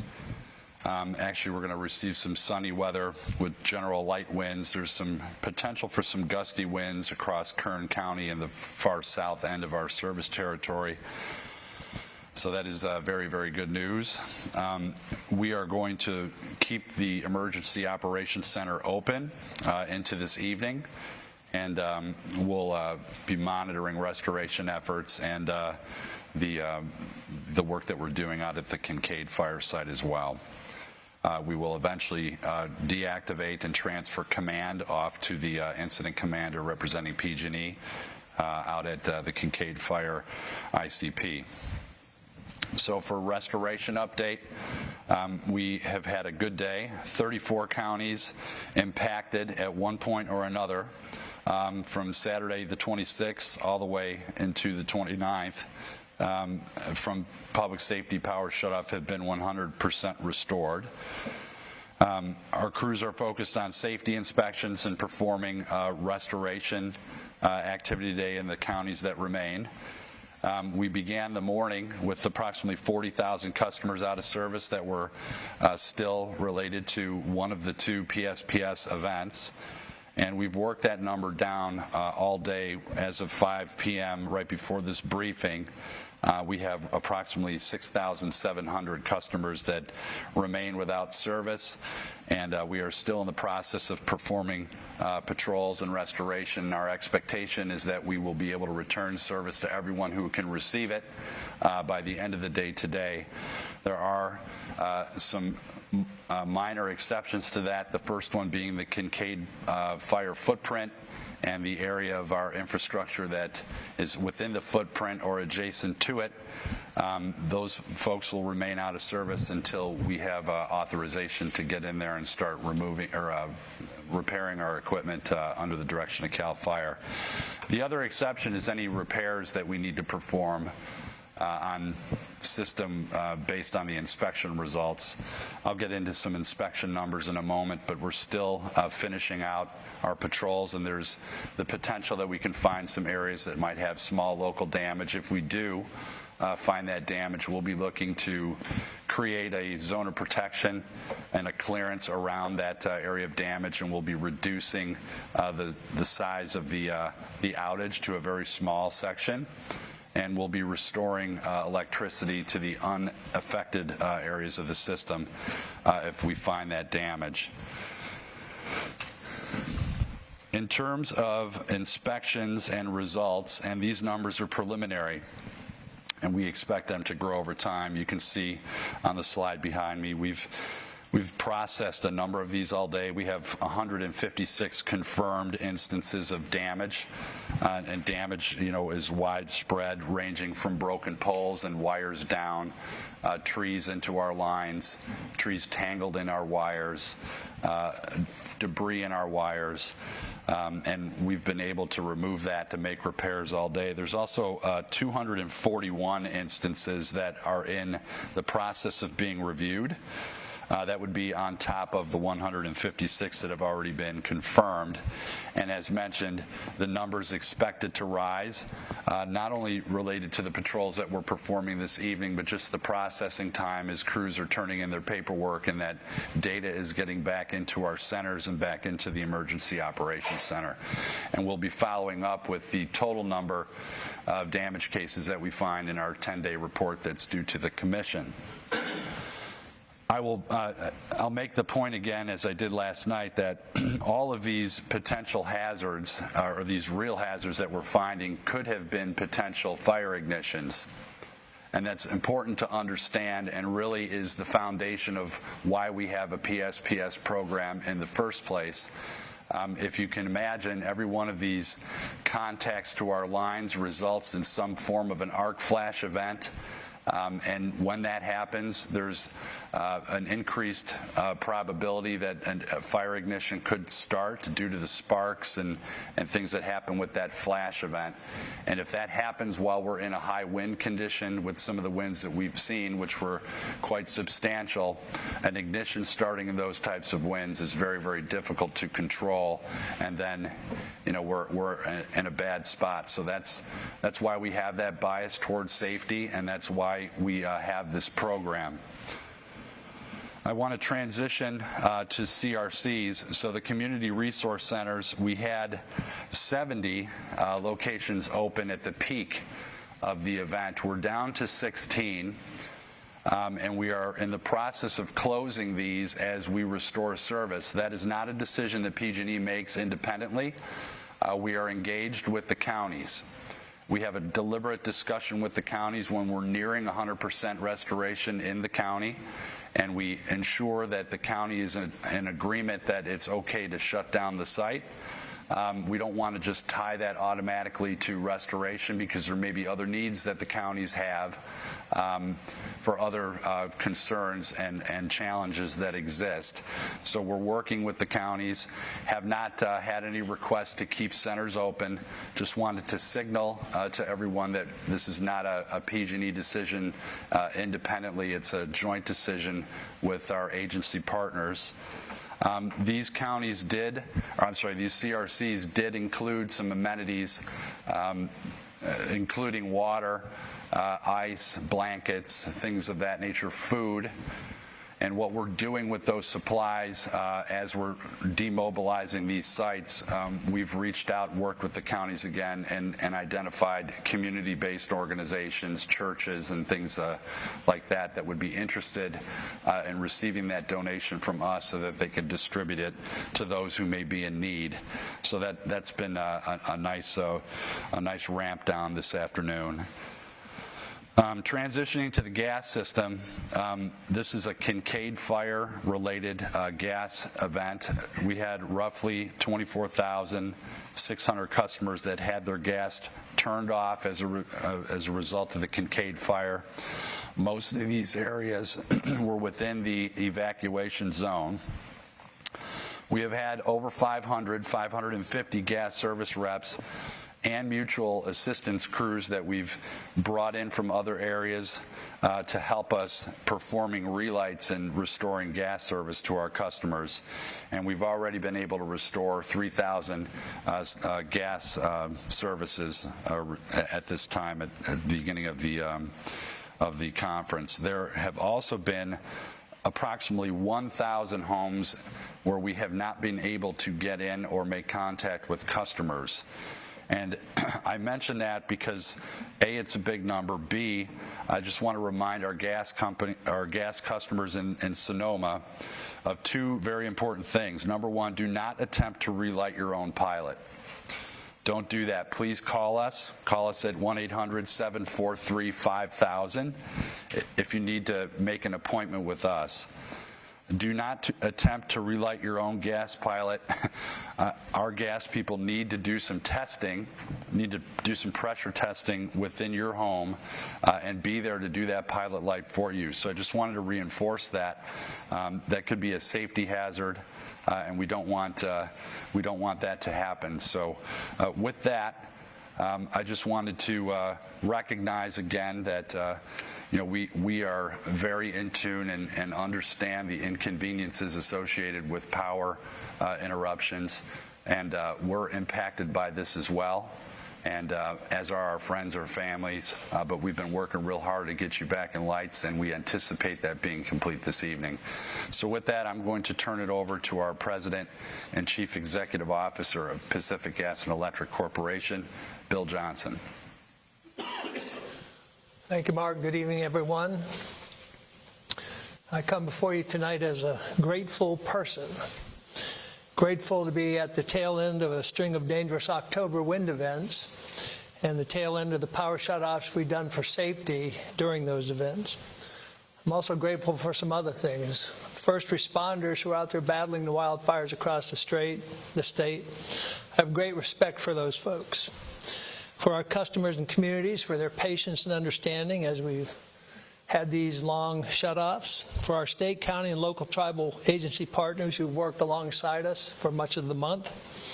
And for all of our employees, contractors, mutual aid partners, and others who've worked so hard and so safely to get power restored quickly. So thanks to all of them. As you know, shutoffs of this magnitude are unusual in California and frankly anywhere in the world.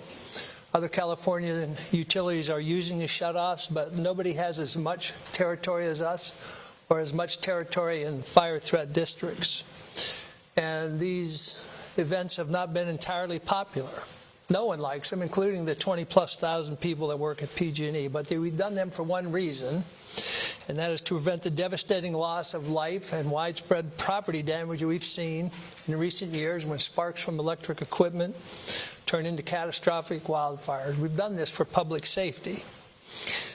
As Mark said, we've seen many things that could have caused catastrophic fire if we had not de-energized.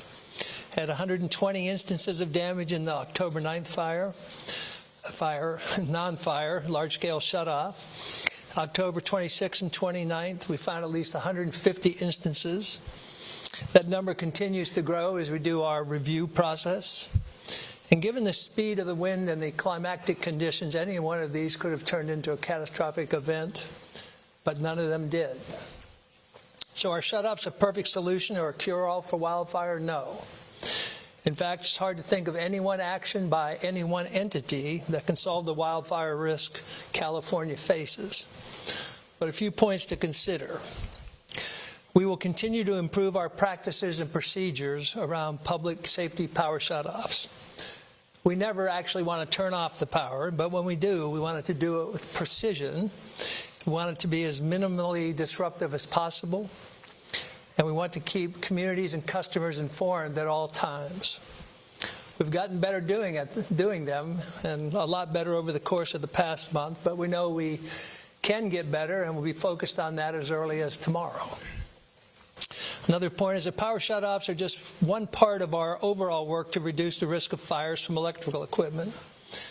These other efforts include enhanced vegetation management around our lines, system hardening such as covered lines, targeted undergrounding in certain places, as well as additional weather stations and cameras in high-risk areas to help with situational awareness. In addition to these efforts, we stand ready and willing to be a collaborative partner in combating wildfire. Addressing the risk effectively and quickly is going to require all of us in California working together in constructive ways. This is a statewide problem when it comes to climate. No region appears to be immune. So California has accomplished a lot of hard things in its history. Building the energy infrastructure was one of those. Leading the way on clean energy has been another. So let's now work together to be sure that infrastructure continues to support the life we all want to live here. Thank you, and we'll be glad to take your questions. So just as a reminder, we have microphones because we do have people dialed in from around the state. So we're happy to take questions. Hello. We'll start in the back, then we'll come to Dan. Sure. Taylor Bazaki with Cron 4. Obviously, you guys are aware, we all are, that many people are frustrated, many customers are frustrated about these shutoffs. How would you just respond, or what would you say to those customers that, you know, we've seen that PG&E is under investigation for at least 5 Bay Area fires over this past week. Contra Costa fire officials said that PG&E's equipment was the cause of the Bethel Island and Oakley fires. We also know that PG&E is under investigation for 2 Lafayette fires and also, of course, the Kincaid fire. So how would you respond to these customers that are frustrated that we're still seeing these fires despite the shutoffs? You know, we've shown here damage of over 300 instances of things that could have caused fires, and major fires, and you saw the pictures behind Mark as he was talking. Trees in lines, lines down, debris in lines, all of which can cause catastrophic wildfire. So in a wind event like we had that may have caused some of those fires you referenced, and I haven't seen the reports that really allocated that yet, you could have a fire in any instance. And so I think what we've done is we have mitigated and avoided numerous things that could have been catastrophic fire. Dan? Yeah, just a couple questions. You want me to hold this? Or if we just, now that the crisis is slowing down somewhat, I'd like just to take a step back and look at a root cause. You've said that climate change played a major role in making these blackouts necessary. But can you admit that it was also a lack of maintenance and a failure to upgrade the system properly? You know, we spent a good part of the year prior to fire season inspecting, repairing, and hardening our system, particularly in the high fire threat Tier 2 and Tier 3 districts.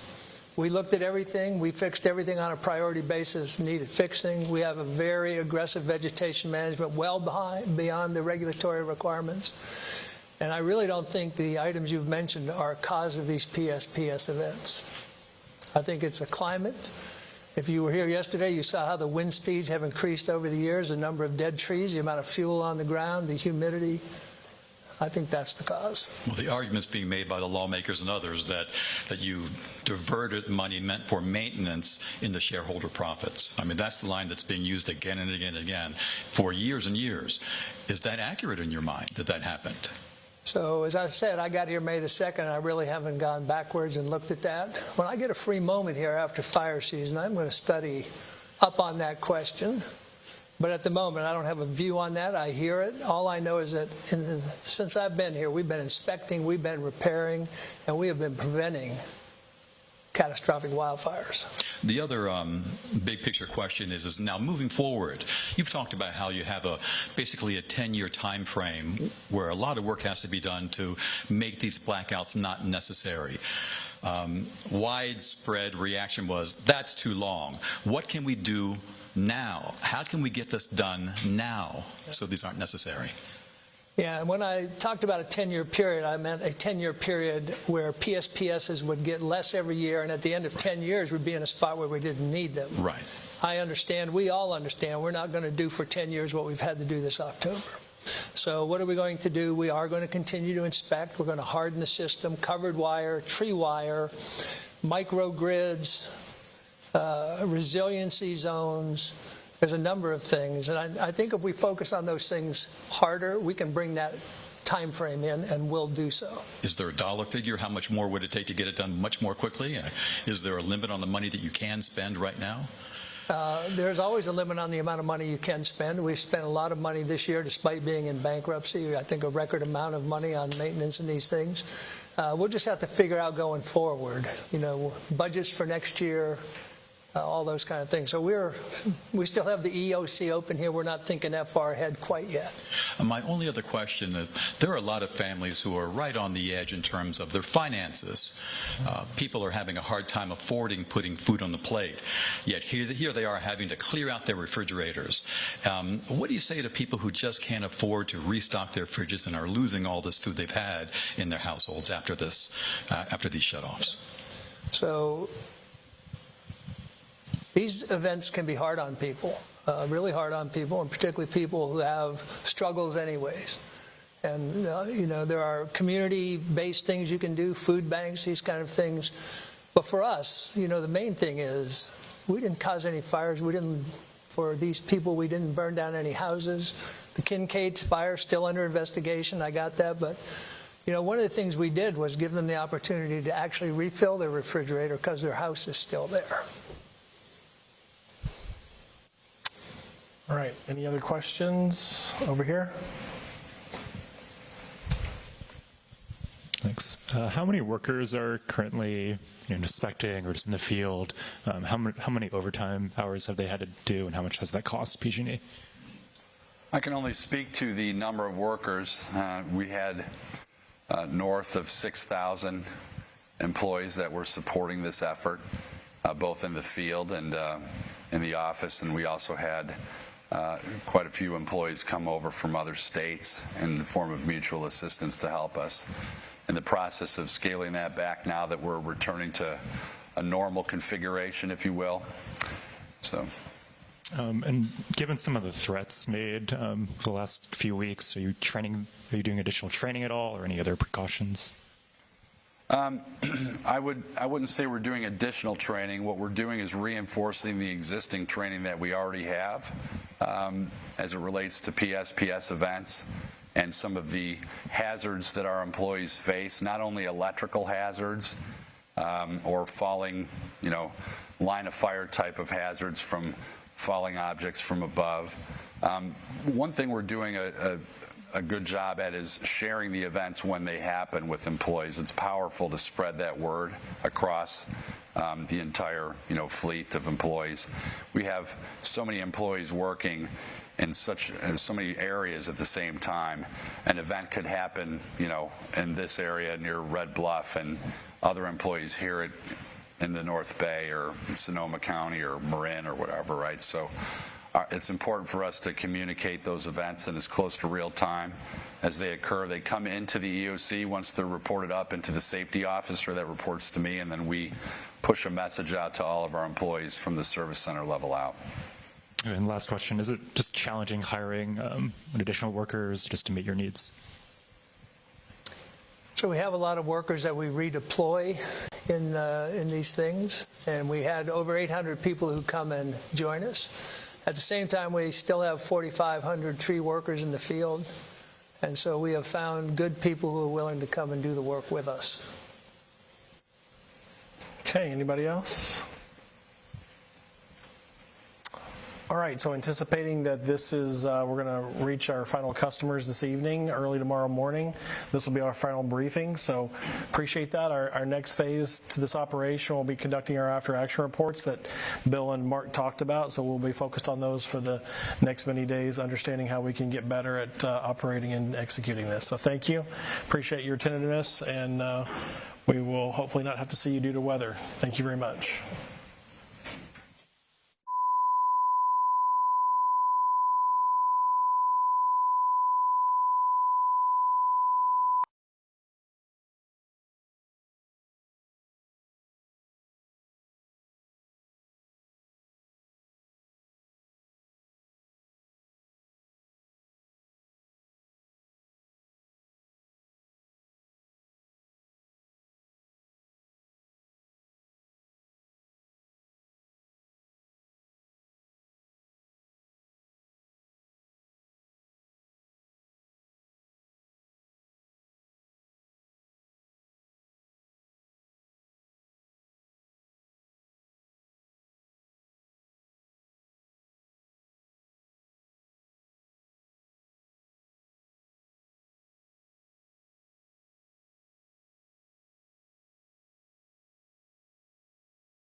Don't go to west. Don't go to west. Hey, it ain't nothing moving from there either. And you just heard when you fly the airplane.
Happy Halloween, everybody. Friendly reminder, send us your costume pics via social media. Look us up, Facebook, Twitter, Instagram. You can find us everywhere. Meanwhile, they've taken us from the East Coast to the West Coast. We are now live in the Bay Area looking at a gorgeous sunset, saying bye-bye, October. Believe it or not, November is already knocking on the door.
All right, everyone, we're going to be taking you out to Southern California next here live on News Now. We believe that their Skyfox is over what's being dubbed the Maria fire in Southern California. Live images from their Skyfox, and since it's at night, it's just absolutely, I mean, the fire is just glowing. I don't want to use the word incredible because it's such sad devastation out there, but when you just, it's nothing like I've ever seen before. It's absolutely glowing. The Ventura County Fire Department is tweeting Maria fire crews are responding to a brush fire on the top of South Mountain just south of Santa Paula. Again, this is happening in Southern California.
Good evening, and thanks so much for being here with us on News Now. Christy Larson here at the News Now desk with you as we are taking a bird's eye view above the Maria fire. As you can see, the fire is circled around a hillside. Fire crews responding what initially started as a brush fire burning at the top of South Mountain, which is just south of Santa Paula. Ventura County Fire Department says there is no evacuations at this time, but according to a late tweet just a few minutes ago from our sister station Fox 11 out in Los Angeles, they do say that evacuations are beginning as Skyfox flies us over this fire. So as soon as there is more information, of course, we will bring it to you right here on our News Now stream. As I mentioned, our Fox 11 team on their way to go and cover this fire. Right now, the cause of the fire is, of course, under investigation as soon as firefighters are able to battle this blaze.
And as you can see, the chopper has features like adding the roads when they are showing the map, giving us a better look at exactly where this fire is located. Again, Skyfox up in the air, giving us this bird's eye view of the Maria fire, which broke out just a little bit earlier this evening.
And thank you again for being here with us on News Now's stream. We cover nonstop breaking news, live events, and top stories.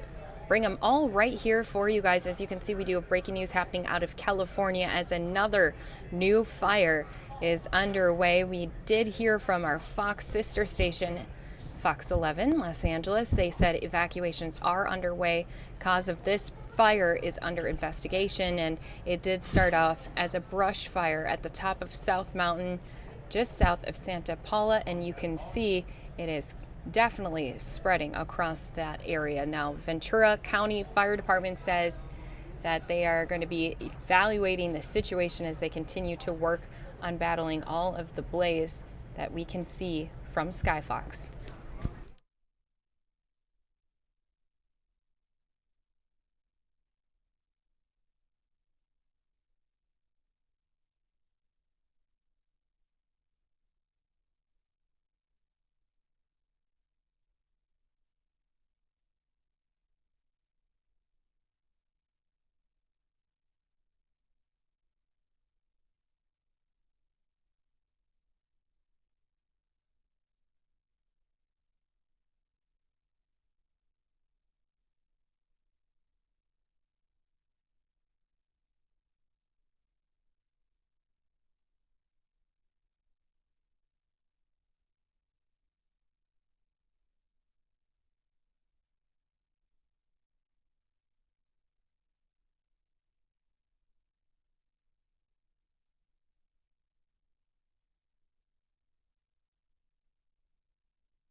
All right, guys, thanks so much for being here with us on News Now. We do have more information coming from this fast-moving brush fire, which started burning on the top of South Mountain, just south of Santa Paula, that broke out just about a quarter after 6 p.m. this evening. Ventura County Fire Department says precautionary evacuations are taking place near Balcom Canyon and 12th Street. A tweet from the fire department says firefighters are working to keep with fire within the following box: south of 126 freeway, north of LA Ave, and east of Vineyard, west of Balcom. Now, it's not immediately known if the fire was threatening homes, but again, they do have some precautionary evacuations underway. The cause of the fire is unknown as well at this time.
newest update from the fire department says that this is now a 150-acre fast-moving brush fire. They do have, and we've been seeing it happen, copters making water drops and engines getting in place for structured defense. Evacuations are in order. If you do need to see where the evacuations are taking place, you can head to vcemergency.com. That was vcemergency.com.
You can definitely see the glow from this fire, hot embers everywhere on top of this mountainside. Again, fire crews responding here to the top of South Mountain, which is just south of Santa Paula, after a brush fire broke out, and it has been fast moving. The Maria fire is approximately 150 acres. It had gotten started just around 6:15 this evening. Ventura County Fire Department confirms evacuations are underway.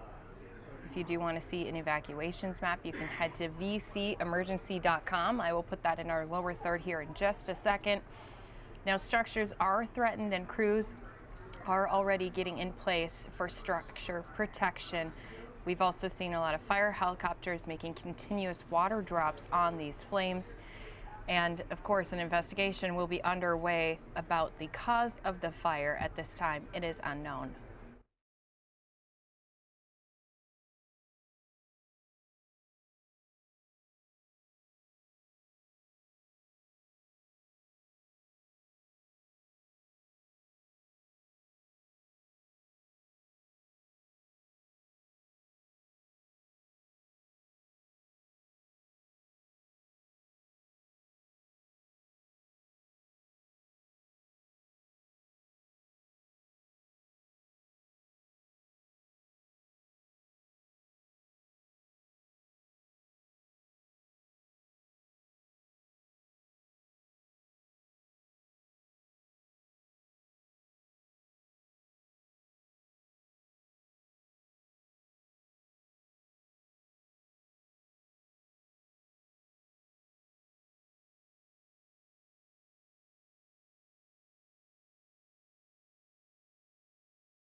Now, earlier this week, we had the perfect storm for these dangerous fire conditions here in California. Not only did you have hurricane-like wind gusts, and the wind, as you can tell by the smoke moving in different directions, still out here again this evening. Very dry conditions with no rain in the future, and then of course that single-digit humidity creating an even drier condition. So all of those created the perfect storm for the extreme fire condition in the state of California. Of course, we have multiple ones going on. This one we are up above with Skyfox. Again, is the Maria fire, 150 acres right now, which started as a brush fire.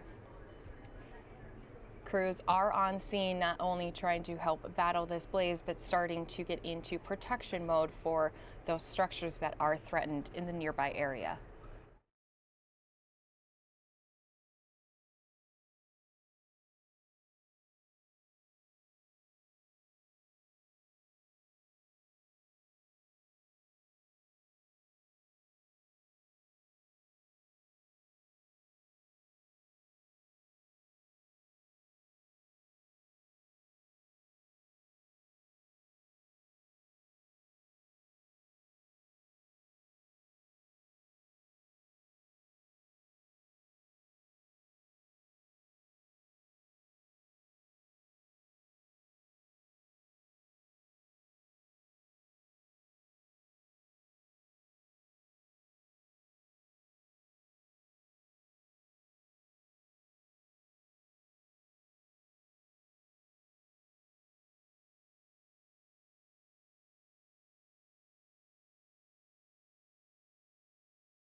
Now, I do want to point out Ventura County Fire Department has not only upgraded this Maria fire, it is now 750 acres, rapidly expanding. Again, this just had started at 6:14 p.m.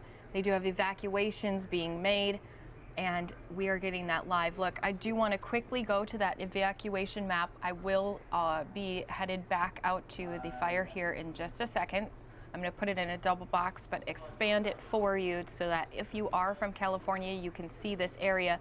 There's mandatory evacuations set in place. If you need to see your area and get additional details, all you have to go to is vcemergency.com. You can type in your address to know if you are in that evacuation area. You can see that it's right near the El Rio, Santa Paula, and Fillmore area. So again, going to head us back out to that chopper view of the fire. We do have crews setting up in place around these evacuation areas as well for structure protection. But again, latest update from the Ventura County Fire Department. This has been upgraded in size, now 750 acres. They just tweeted that out about a minute ago.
And while we are taking a live look at this Maria fire, which has quickly grown in just 2 hours from a brush fire at the top of South Mountain to now 750 acres. Again, a lot of conditions that the weather has played a part in has equaled extreme fire conditions and very dangerous conditions for people in the area. The winds, gusts, you also have the low humidity and no rain in the future. So again, we are above the Maria fire, which is 750 acres. I do want to give an update from CAL FIRE, who's been giving us some other numbers on other fires that are happening around the state. So the Burris fire off of Porter Valley Road and Highway 20 is 703 acres, now 93% contained.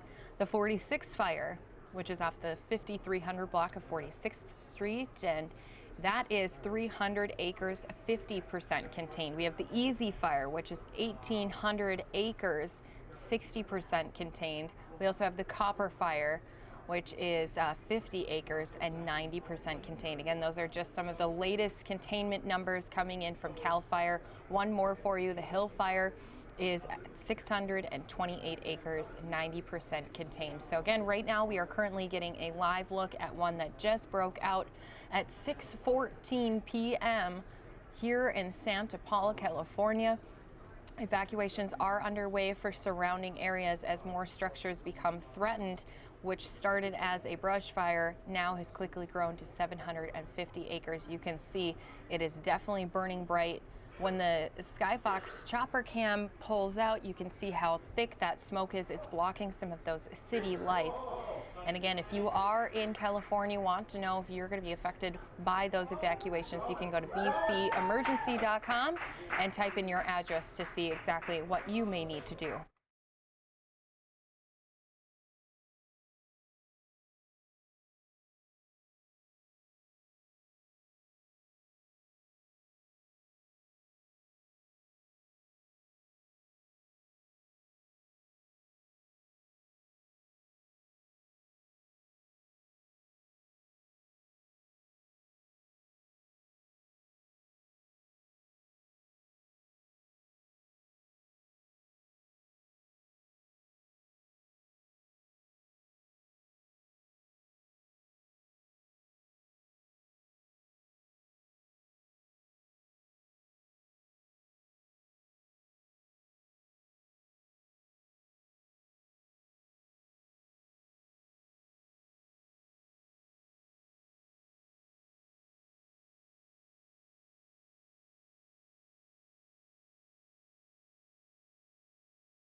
Thanks again, guys, for being here with us on News Now. Christy Larson here with you on this Halloween night. I do not have a very good creepy voice. I did a different day. I was practicing my cackle and my husband was giving me some looks. So apparently it was not very scary. Apparently it was funny. I do want to see on our chat, I'm going to be jumping in here in just a moment. I want to see how many of you might be parents. Maybe you took your kids out trick-or-treating a little bit earlier, since we do have a lot of people with us from the East Coast or even across the world. How many of you, and be real, eat your Halloween candy that your kids collect? Now, many parents are tricking their kids out of treats this Halloween season, and this is according to a new one-poll study analyzing 2,000 moms and dads. So researchers found that nearly 70% of parents say they do steal their Halloween candy from their kids. They found the average adult will wind up eating a third of the candy their kids collect on Halloween night.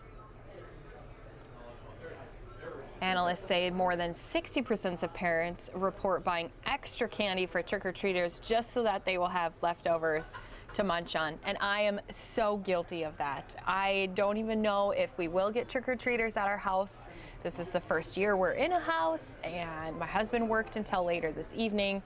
And even knowing that even if they are out trick-or-treating until, 9:30, that we wouldn't probably have too many kids, I still bought a lot of candy just so that I could have all the extras. I even hid a bag of candy.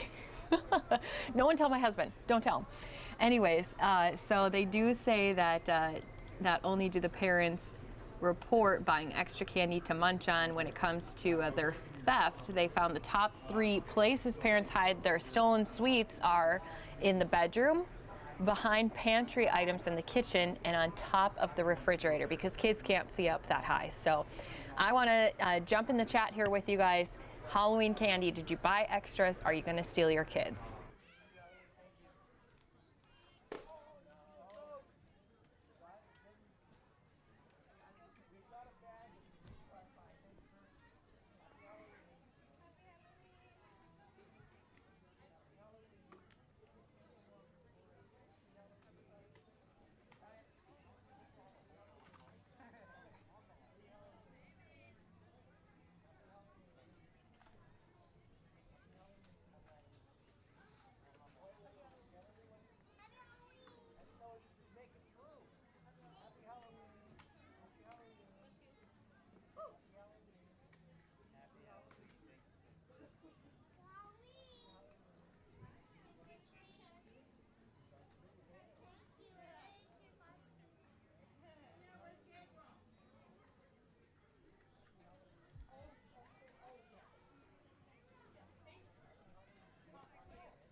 Hey, Sean, they're almost out of candy, so go quick.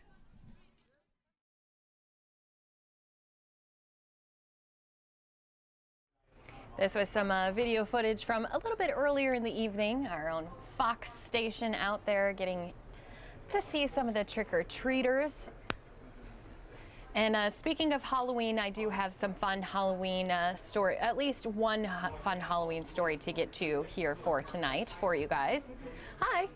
Christy Larson here with you. I am getting a few things ready. We're going to do a few top stories. I got about 4 of them right here for you guys on News Now. The very first one, so cool. One family decorated their home for the holidays. That is right. So they did a little above and beyond just doing some of the scares. They did a whole Harry Potter themed house. Now, this family loves Harry Potter's, took it to a new level for Halloween. Joel and Amanda Pace. They took great pride in transforming their property into different scenes right out of the Wizarding World, which I was just at a few months ago. The decorating began as a way to help make Amanda happy during her cancer treatments, to help raise money for charity, and 3 years later, the Texas family isn't slowing down. They're continuing to add more structures to ramp up their own version of Diagon Alley. And new updates to the attraction include a fire-breathing dragon atop the Gingritz Bank. And they also had a triple-decker night bus. And the Pace's Halloween Harry Potter spectacle opens today, runs through November 2nd. Now this is something that I know if I showed this to my husband, who is a huge Harry Potter fan, I've shared that before, I'm sure he would want to go and travel there or copy them and do this for our home for next year. There's the dragon again. So cool. I just love it, how creative different people can be. And speaking of creativity, this isn't really Halloween per se, but it definitely is something that I think is amazing. Check this out. One mom is taking her meals for her son and transforming them into works of art. So Layla Momidi is turning out these edible masterpieces, and it all started when she began arranging her son's food in a fun way to spend more time with him. And now it's behind a viral Instagram account called Jacob's Food Diaries. She posts these different colorful meals. Oh my gosh. Scar. Oh, it's so funny. I'm absolutely in love with all of these. This is my first time watching these as well. So that's a lot of broccoli. Holy buckets. I just did not see how much broccoli was going to be on that plate. As you can see, there's a lot of inspiration from Disney films and popular films that are happening now. They have designs featuring everything from Stitch to Woody, Rapunzel. As you can see, many, many more.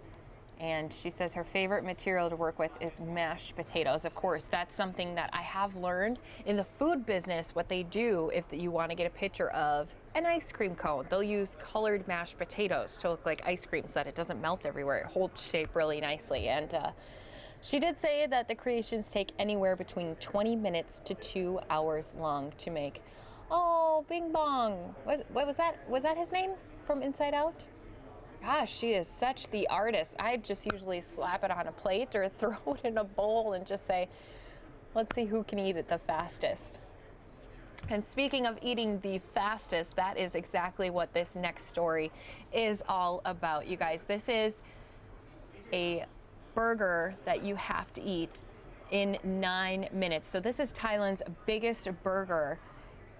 It's served up by one restaurant, and it issues a challenge that makes some eaters even nervous. So Chris Steaks and Burgers in Bangkok, Thailand, is grilling up this behemoth. The mega meat is loaded up with onion rings, piles of bacon, mayo, and the officials are giving anyone who can finish it under the 9 minutes a cash prize worth more than $300. You do have to work fast to eat more than a pound of food per minute. The burger weighs in at 13 pounds. It contains over 10,000 calories. Ugh. Ugh. In one sitting, oh my goodness. In 9 minutes, not even just in one sitting. And that cash prize may come in handy, though. When your tab comes, the beef burger does cost more than $80, while a pork patty will run you over $100. Again, this is a challenge happening out in Thailand. It's called Chris Steaks and Burgers in Bangkok, Thailand. Would you want to try and tackle this massive burger. Look how big it is and how much extra stuff is right there on top of it. Oh, my stomach hurts, you guys, just thinking about trying to eat all of that burger. Oof. And I like onion rings. I love burgers. Give me those cheese fries right now up in my mouth. I love it all. It's not that I don't want to eat the foods. It's just a matter of I could not eat that much food. I couldn't even eat that much food probably in 2 days. That's a massive amount of food. And speaking of food, this is going to be our last top story for now. Guy Fieri is serving up meals. He is bringing the Flavor Town to California firefighters. So he is the host of Diners, Drive-Ins, and Dives. And he's also well known as a top chef. He's feeding first responders who are out battling the California wildfires. He brought about 120 meals, saying he'll be back with lunches and dinners for as long as they need. And Guy Fieri and his fellow group of chefs have been helping out evacuees and first responders during these wildfires for several years now. So again, it's always nice to kind of see some of these stories. As we all know, there's multiple fires going out in California. Of course, so many different emergency personnel out there, all the way from the firefighters on the front lines to the fire choppers up in the air dousing it with water to Red Cross out there helping those evacuees. So it's nice to see everyone else trying to step up and help those who are fighting to save the lands and the homes in California. All right, that's going to do it for our top stories for now. We do have a beautiful shot coming out of California right now that I'm going to take us out to. If any breaking news happens across the board, of course, we'll bring it to you guys right here on our News Now stream. If you haven't yet, you can subscribe to our page. We bring you nonstop content of top stories, breaking news, and of course, live events for 13 hours a day from 9 a.m. until 10 p.m. Arizona time. And thank you to those who've already subscribed to our page. Hope you're having a great Halloween night.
And because we don't have any breaking news happening right now, we have just a few standard shots for you. I am going to replay both Republicans and Democrats' response to that impeachment inquiry vote. They did get the votes to continue on with the impeachment inquiry. So I'm going to play that from earlier this morning in case you missed it. Of course, if any breaking news happens, I will stop the recorded, what we've already played here on our stream, and take us out to that breaking news right here for you on our News Now stream. We do have just over an hour left here together. Thank you to everyone who's here with us on this Halloween night.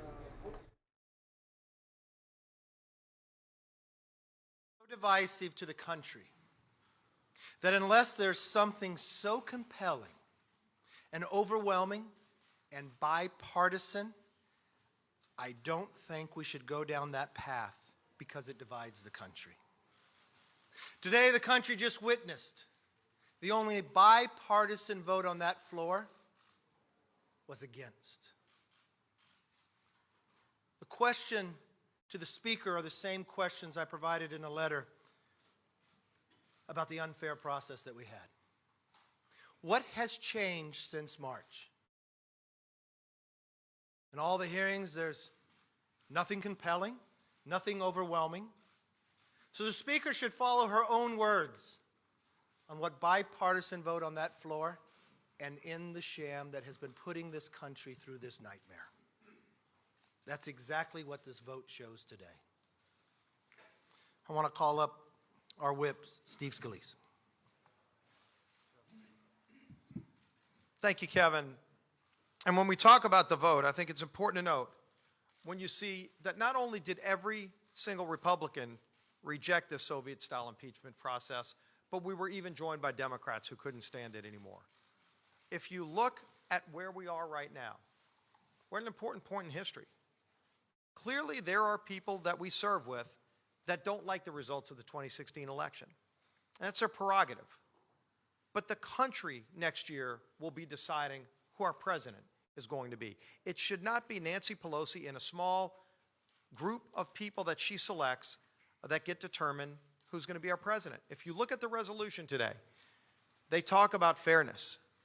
Now, if they really think that they can tell people it's fair, that only the chairman gets to decide who the witnesses are, and they give us an opportunity to call witnesses, but if the chair says they don't like the witnesses don't come forward. They allow the president to have legal counsel in the room unless the chair decides that they don't want the president's legal counsel in the room. That's never happened before. With the Clinton impeachment, with the Nixon impeachment, Republican and Democrat alike, both sides were treated equally. Both sides could call witnesses. President's legal counsel was in the room, not at the discretion of the chair, but because it's fair. And so when you look at this Soviet-style process, it shows you that they don't really want to get to the truth. They want to remove a sitting president. In fact, the author of the articles of impeachment said, if they don't impeach the president, he will get reelected. Now, that's not why we have impeachment. Alexander Hamilton made it very clear. His concern when they were trying to promote the Constitution was that he didn't want to see impeachment used for political purposes. Yet that's what happened today. He predicted it, and it happened today. It's a sham. It shouldn't have happened. It's a tainted process that Adam Schiff's been conducting, that Nadler might one day conduct. The House deserves better. The people of this country deserve better. We should be tackling real problems. We could have lower prescription drug prices today, but Pelosi won't bring those bills to the floor because she's infatuated with impeachment. Our troops could be properly funded, but if Pelosi's infatuated with impeachment. In fact, we could have better trade relations with Canada and Mexico and create 160,000 new jobs today, but Pelosi's infatuated with impeachment. We deserve better. Our conference chair, Liz Cheney. Thank you very much, Steve. I want to make sure everybody is focused on a couple of things, and you'll hear from a number of our members here today about this. The first one is that the Democrats cannot fix this process. They've now created a record over the course of the last several weeks with witnesses they selected. We know there were circumstances where Chairman Schiff told witnesses not to answer questions that our members were asking. We know there have been circumstances where our members have attempted to go read transcripts and they've been told by staff members that they're not allowed to go read those transcripts. This is a process that has been fundamentally tainted. The president has had no rights inside these hearings. His counsel has not been able to be present. So for them now to claim that they're suddenly going to open the process up, which, by the way, this resolution does not do. The resolution says that they're going to continue doing what they want to do. It gives authority for open hearings. But they cannot go back and fix what is a fundamentally tainted and unfair record. The second thing, it's very important for the American people to understand, and you heard the leader and the whip talk about the things that are not getting done here. And there is a long list of things the American people deserve to have done that simply are not being addressed because of the Democrats' obsession with impeachment. But think about what Speaker Pelosi has done for the last several weeks and what she codified today.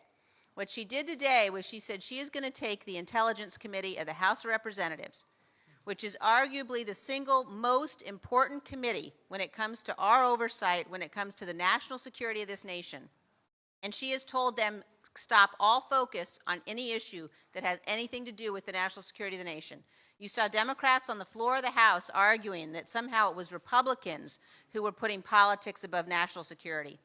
There is no one who has done that the way that Nancy Pelosi and Adam Schiff have done that. History will hold them accountable. History will judge them. We're at a moment where the nation faces grave, significant, ongoing threats.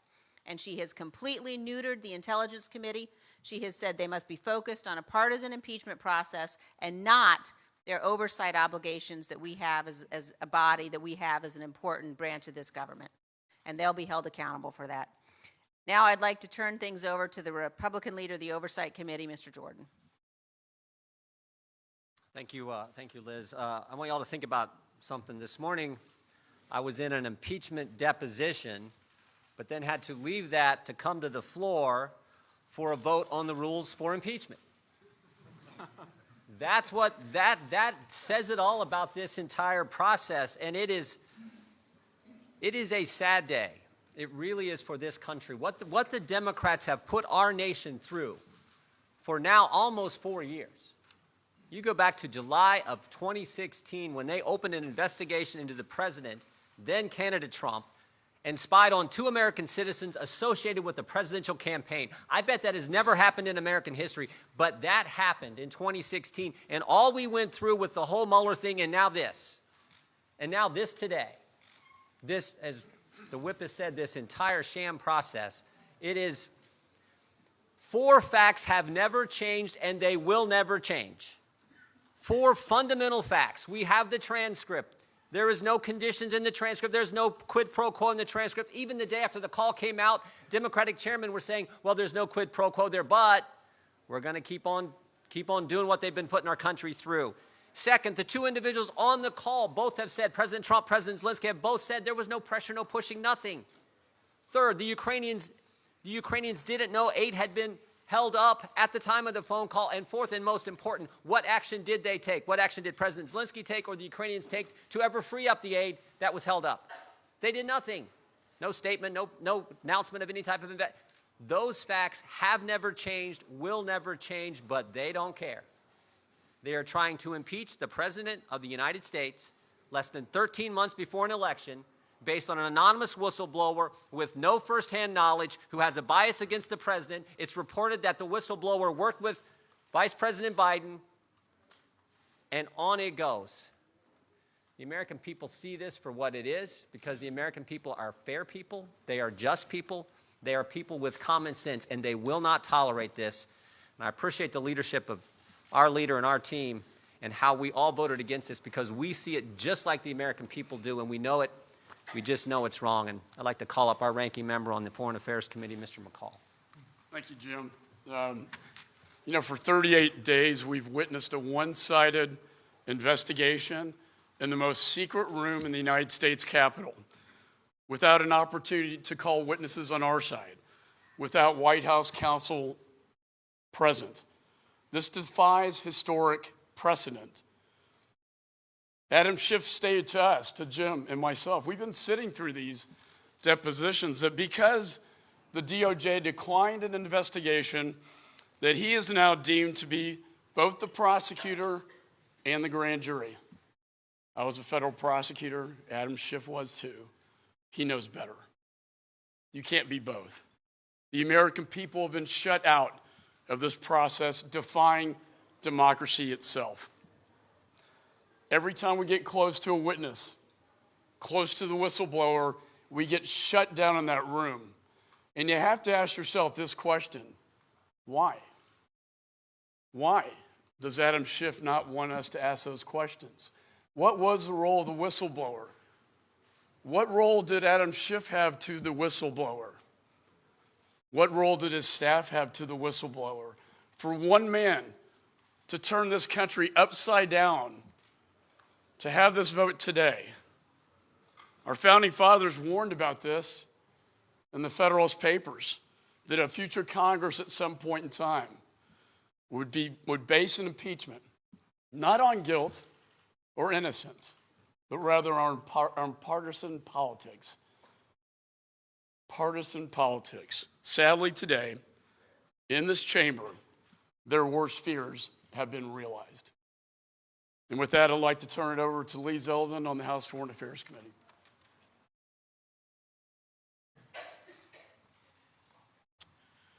Well, in a way, you could say congratulations to Nancy Pelosi. She wanted a bipartisan vote on her impeachment inquiry resolution. She got it.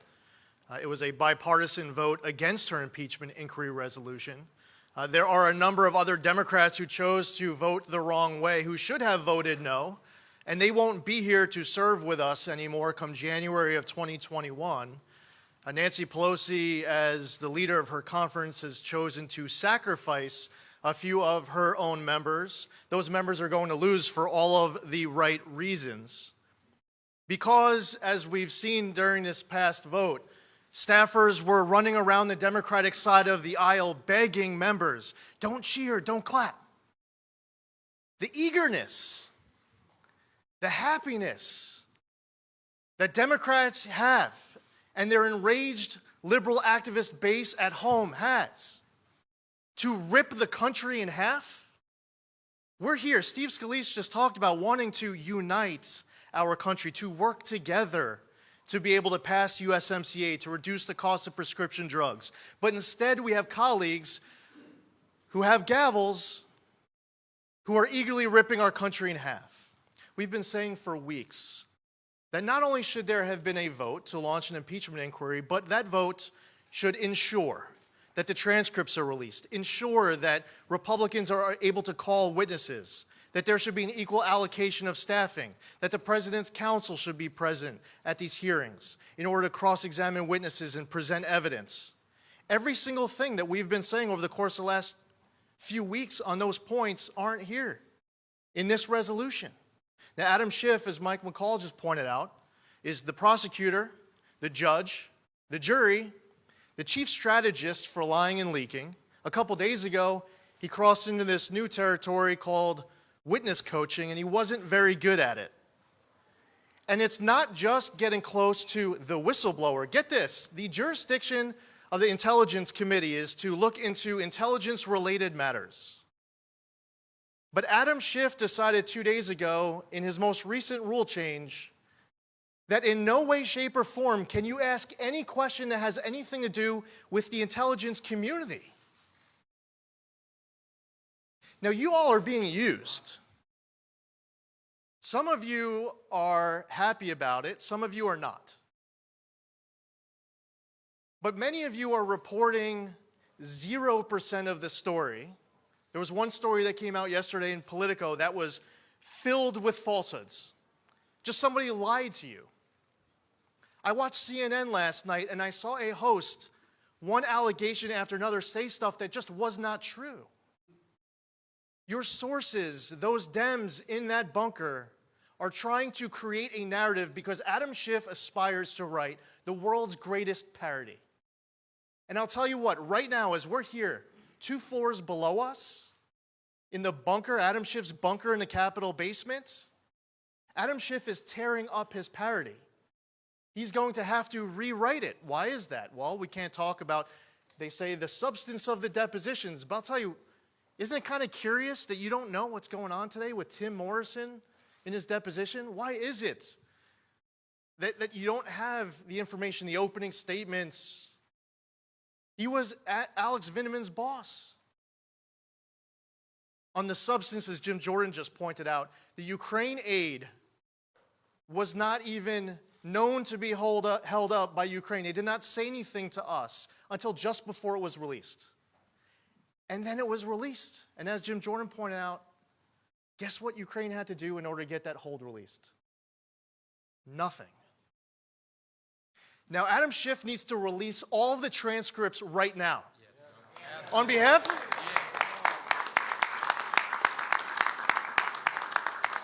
of our constituents, on behalf of the American public, for everyone who's pissed about being misled by Adam Schiff and his cohorts hiding in the bunker of the Capitol basement, using you to lie to our constituents, release the darn transcripts. Let's have a conversation about substance. Because I'll tell you what, you lost the conversation about process. You're losing the conversation about process. Bring it on about substance, because our president was right in being concerned about corruption. Our president was right in wanting to look into interference in the 2016 election.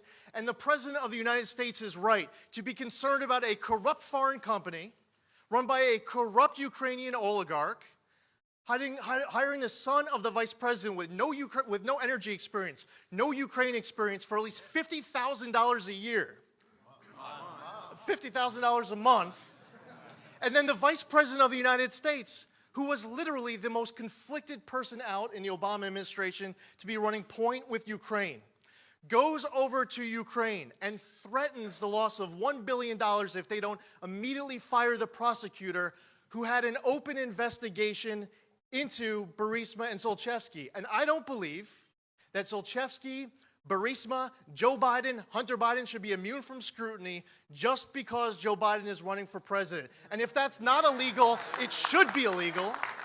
And never again in this country should we have a son of a sitting vice president based solely on their name without any energy experience or any Ukraine experience being paid from a corrupt company run by a corrupt oligarch with an open corruption investigation into it. So on the substance, I say to Adam, bring it on. Release the darn transcripts and do it today.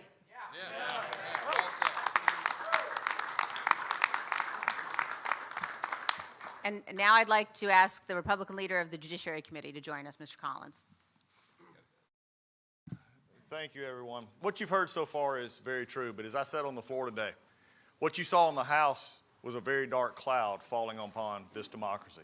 Even more is falling upon the House, because what is happening here, and Mr. McGovern had the audacity to stand there today and say all Republicans want to do is argue about process, they don't want to argue about substance. I think our leadership team and others have said today that's not true. But let me also say something to Mr. McGovern. Process leads to substance. When you screw up the process, then you're looking for an answer you've already determined. Notice what they've done. We're only putting it in Adam Schiff's purview right now. We've already heard how that's unprecedented. But I'm going to go to the committee that has always historically been the committee of impeachment. And the impeachment committee should be the Judiciary Committee. If you want to do this right, then, Madam Speaker, do it right. Do not lie to the American people and say these procedures put up are the same as Nixon and Clinton. I challenged the Rules Chairman today to say if you wanted to have that argument, then I'll have that argument. Give us plenty of time, and I'll guarantee you I will win. Why? Because we're right. 900 precedents in Clinton and Nixon. I saw 8 pages the other day. I saw things that they're only simply saying Adam Schiff's committee now gets to do whatever they want, continue the process without presidential involvement, without presidential scrutiny, without anything else of fairness or bipartisanship in any way that we saw in others. How can they stand before you, and when you'll go talk to them in a little bit, is ask them, how is that fair? Then to give it to a Judiciary Committee that has been completely neutered of its power. They've shown for 10 months they were completely inept at handling the Russia investigation. Do I have to remind you of John Dean? This is pathetic. And then when it came to writing the rules for us, the Rules Committee actually had to write the rules for the Judiciary Committee because they didn't even trust them enough to do that. So I ask you as members of the media, how can the American people trust this Judiciary Committee, which the Speaker of the House doesn't trust, to handle an impeachment article? I tell you what, when it gets to the Judiciary Committee, I do have one thing for Mr. Schiff. If he wants to be, as said, a special counsel, he set himself up, then here's my challenge to Mr. Schiff. You want to be Ken Starr? Be Ken Starr. Come to the Judiciary Committee, be the first witness, and take every question asked of you. Starting with your own involvement with the whistleblower. Folks, this ain't over. Get ready. The cloud that is dropping will be dropping on their heads because process matters and substance will always win out in the end, and this president has nothing to worry about on substance. I yield back.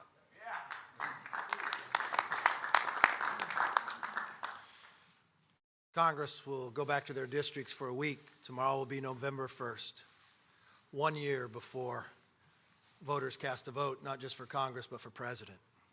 It's unfortunate in this Congress when they go back, they'll run on a re-election of having more subpoenas than laws and not trusting the American people to actually have the choice. The vote today was bipartisan, not to move forward. We have a Speaker of the House who said that impeachment would drive the country apart and it'd have to be bipartisan. It was one clear voice on where this Congress believes this should go. There's nothing the president did to be impeached. It's simply based upon election. that was in 2016 they would not accept. Questions? Yes. You say that process leads to substance. The president is now asking all of you to defend him against the substance of these allegations. Will you do that? Will you all go on the record and say that the president did nothing inappropriate? Very clear, yes. And I think you heard members up here being very clear. The question that Adam Schiff brought forth to us after he lied the first time and put America through the nightmare of the Mueller investigation was now that the administration was withholding a whistleblower, that there was a phone call, that there was quid pro quo. Now unheard of, you had a president release the transcript of the phone call. We now found after the fact that Adam Schiff and his staff actually met with the whistleblower. The only person in this Congress who knows who the whistleblower is Adam Schiff. The only person who's withholding the whistleblower from coming forward is Adam Schiff. We look at the phone call. For a quid pro quo, somebody has to take an action for another. There's nothing in that phone call that is wrong or impeachable. If you had the transcripts that we've been going for more than 3 weeks, that no one's been able to read, you would again go forward with wondering why this is moving forward. No one, is my understanding down there, has ever said there was a quid pro quo. For the same fear that Hamilton said more than 200 years ago is what came forth today. So this isn't about the Republican Party. This is about the Republic. No one should ever go through this again. We believe in the rule of law, but unfortunately in Nancy's house, we do not. So are you okay now setting precedent that any future president, Republican or Democrat, can ask a foreign leader to investigate their political rival? Every single day, our government works with another government to solve cases.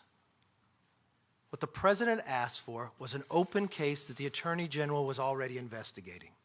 It is nothing about the future, it's about something that happened. It's something that the entire country wants to know and get to the bottom of. That we had just gone through 2 years of a nightmare. Why did that happen? Wouldn't you want to know that answer? Even as a journalist, I believed you would be craving to know that answer. And yes, when we use taxpayers' money, I want their accountability. This is precious money that is taken from hard working taxpayers. I want accountability about it. And the Ukraine did nothing for the money to be released. So again, when Adam Schiff looked into the American public and lied that he did not know who he was, and taking us down a new nightmare, haven't we learned from the first time? Why will we do this? We're 1 year away from an election. Yes? Last question. Every Republican voted with you guys today. And 2 Democrats. And 2 Democrats. Can you guarantee that there will be no GOP defections if and when articles of impeachment come to the floor? Look, the one thing the Republicans always believe on, show us the truth, and we always vote based upon the facts. When you want to ask every single Democrat who voted today to justify everything that has already happened down in that bunker that they have not read, ask me why they voted that way. Or why don't you ask the number of Democrats who voted for impeachment twice before the Mueller report ever came forward? Ask me what was impeachable at that moment. Ask me every single member of Congress that now has a transcript of a phone call. What is the impeachable offense? So I'll make you this one promise. Republicans believe in the Constitution. We believe in the rule of law, and that's why we're standing here today, and that's why the bipartisan vote in the U.S. House of Representatives was no. Thank you very much.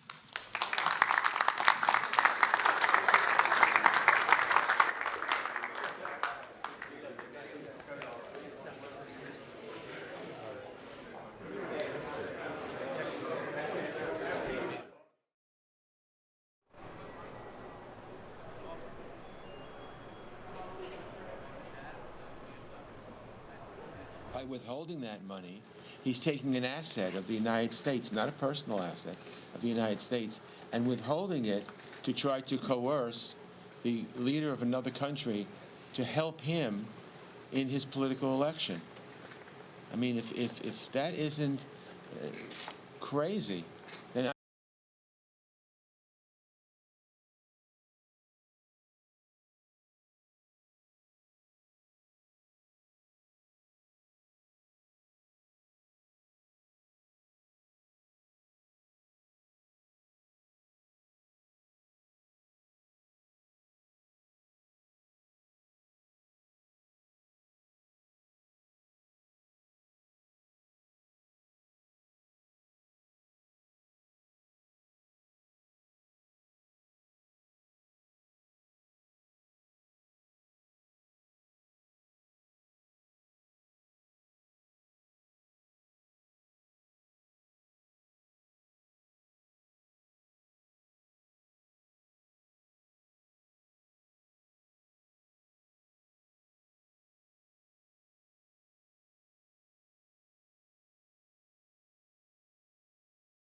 All right, guys, we are working on getting you some other live pictures. I do have an update about that Maria fire in California. It has now grown to 4,000 acres. Again, that was first reported as a brush fire on top of South Mountain just after 6 p.m. this evening. Now is over 4,000 acres. So again, working on getting our sister station to bring us another feed from that fire, seeing if their chopper is going to be going back up and out this evening. I know they had to go back to refuel. Until then, we do have some top stories, including California wildfires. Chicago's teacher strike has finally ended. New York City facing some shortages of school nurses and a few more stories. So going to bring you some more top stories right here on News Now. The weather is going to be a challenge to us today. The Hillside Fire in San Bernardino is the 10th major fire in 10 days to erupt in California. Fueled by powerful Santa Ana winds, what started as a small brush fire near a highway rapidly grew in size and quickly destroyed or damaged at least 6 homes. My neighbor here, the one that lost his house, he come banging on my door, get out, there's a fire. In Northern California, the winds have died down, helping firefighters make significant progress on the Kincaid fire in Sonoma County, which burned 120 square miles. 5,000 remain under evacuation orders there, but it's now at least 60% contained.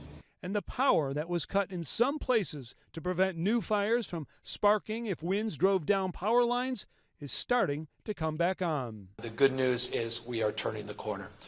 In Northern California, about 39,000 customers are still without power after a peak of hundreds and hundreds of thousands. But whether utilities are responsible for any of this week's fires remain under investigation, like the Easy Fire in Simi Valley, which started near active transmission lines. That fast-moving fire came dangerously close to the Reagan Library Wednesday, but firefighters were standing by with robust air and ground assets already in place. When the firefighters are out there, on the front lines, you can see their passion for this job. You can see how much they care about the community they serve. Around the state, residents are being allowed back into their homes. We expect these high winds to end sometime tonight, but fire season in California isn't over. In Simi Valley, California, William Lajeunesse, Fox News.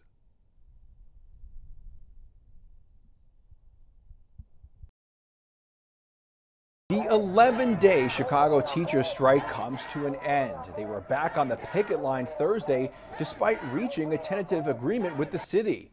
The teachers union approved a deal after agreeing to salary increases and limits on class sizes. We believe this is an agreement which will produce real, lasting benefits in our schools.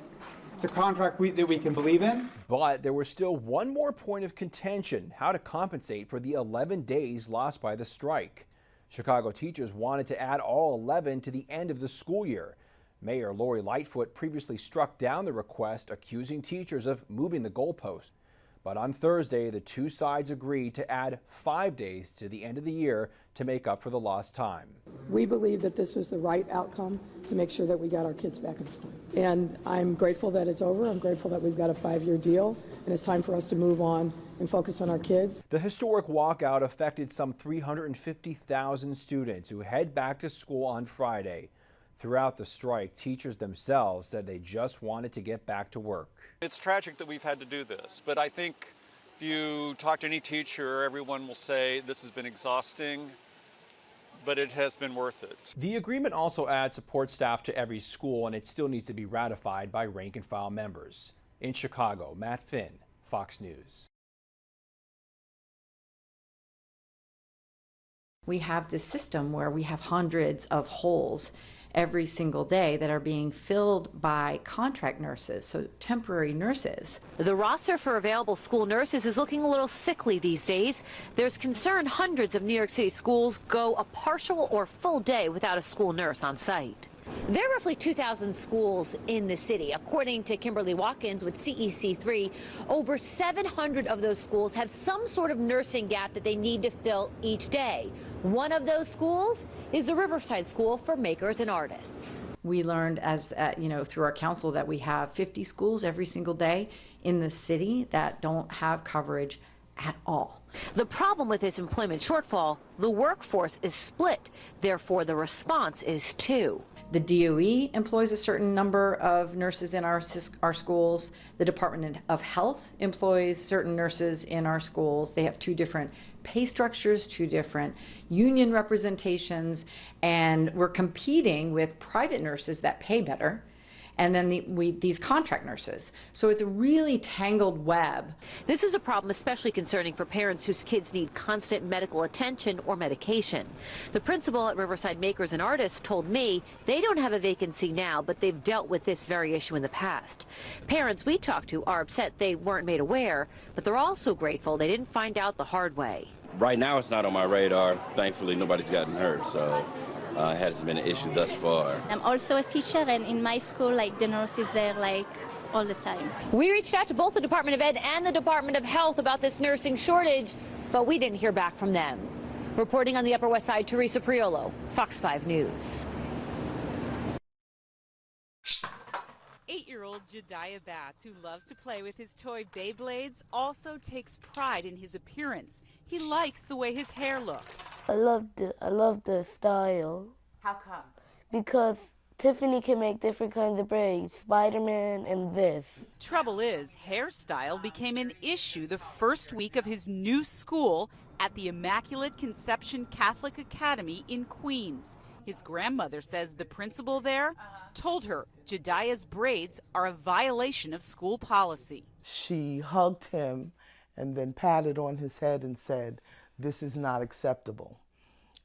And I was shocked. Jediah told his mom and grandmother he did not want to cut his hair to comply with the policy, so his mom enrolled her son in another school. She then filed a discrimination lawsuit against Immaculate Conception Catholic Academy. This is his natural hair. He was born with it, and, you know, it's his identity, and it's, you know, for a long time, you know, braids, twists have been a part of the Black culture, and, you know, it's offensive. Her lawyer says the school policy violates both state law and the New York City Commission on Human Rights law about race discrimination on the basis of human hair. The hairstyle has a lot to do with cultural identity and racial identity. And so telling someone that they can't wear their hair in a certain way, which is part of their culture, part of their tradition, is discriminatory. The Catholic school named in the lawsuit is actually in the Diocese of Brooklyn. So we reached out to try to get a response, but so far have not heard back yet. Sharon Crowley, Fox 5 News. Once again, we have about 300 law enforcement personnel on the street today. A warning at the morning briefing for firefighters on the front lines. We did get a report yesterday of there's possibly some fake firefighters out there wanting to do some looting. As if there wasn't enough to deal with already, authorities say criminals might be taking advantage of a crisis to victimize residents by pretending to be the good guys. You guys don't want that, right? You don't want those couple of idiots to ruin your outstanding reputation. So if you see them, please report them to us. Check their credentials. Let's get those guys out of here. Real firefighters we spoke to are incensed. For somebody to do that, it's pretty low. Captain Kevin Correa of the Quincy Fire Department is part of a strike team from Plumas County, helping out in the North Bay. He says he can't imagine someone masquerading as a firefighter to do harm. We're here to support the community and to do our best at trying to get rid of all this, you know, the fires around here and everything else. And the bad guys aren't just posing as firefighters. In other emergencies, some have also pretended to be security guards to gain access to evacuated areas. Fire evacuees at a Red Cross shelter in Santa Rosa say these kinds of criminals make them feel even more vulnerable. They're taking advantage knowing that first responders, police, everyone is so busy, and, you know, it's very disheartening. This man says many people might assume that anyone in a firefighting uniform is legitimate. With all the chaos, you probably, I mean, it's just your natural reaction to do what he's asking you to do. He's in a, you know, you're looking to him for help. That's the most terrible thing I've ever heard. This woman says she might ask for ID and a badge before assuming she's talking with a real firefighter. Yeah, normally I would trust a firefighter and security in a heartbeat. So anybody pretending to do that, that's just total fraud.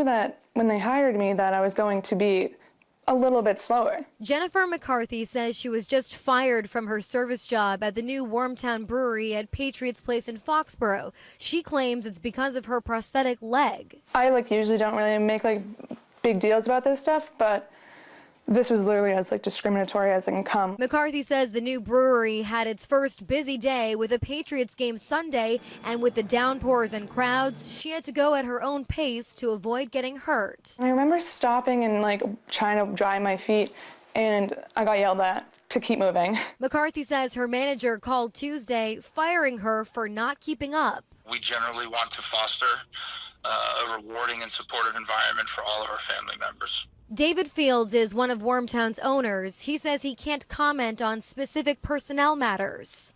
We take any issue and any complaint that's brought forward seriously. In addition, my door personally is always open to every member of our brewer family. McCarthy lost her leg from a serious car accident nearly 3 years ago, and now she hopes this experience brings awareness to others suffering from a disability and possible discrimination in the workplace. Even if that reason was small or big, that's not a reason you can let go of someone. In Foxborough, Lisa Pappas, Boston 25 News. And they knew that. All right, guys, I am going to interrupt our top stories here. As you can see, Skyfox is back up in the air here in California, giving us a live look. Sorry about that, Mike Chubble. As you can see, we do have Skyfox up in the air, giving us a live look again out here in California. I believe this is the Maria fire. We just got our picture up. Going to talk with our Fox 11 sister station out there, KTTV, and see if that's exactly where they're located at this time.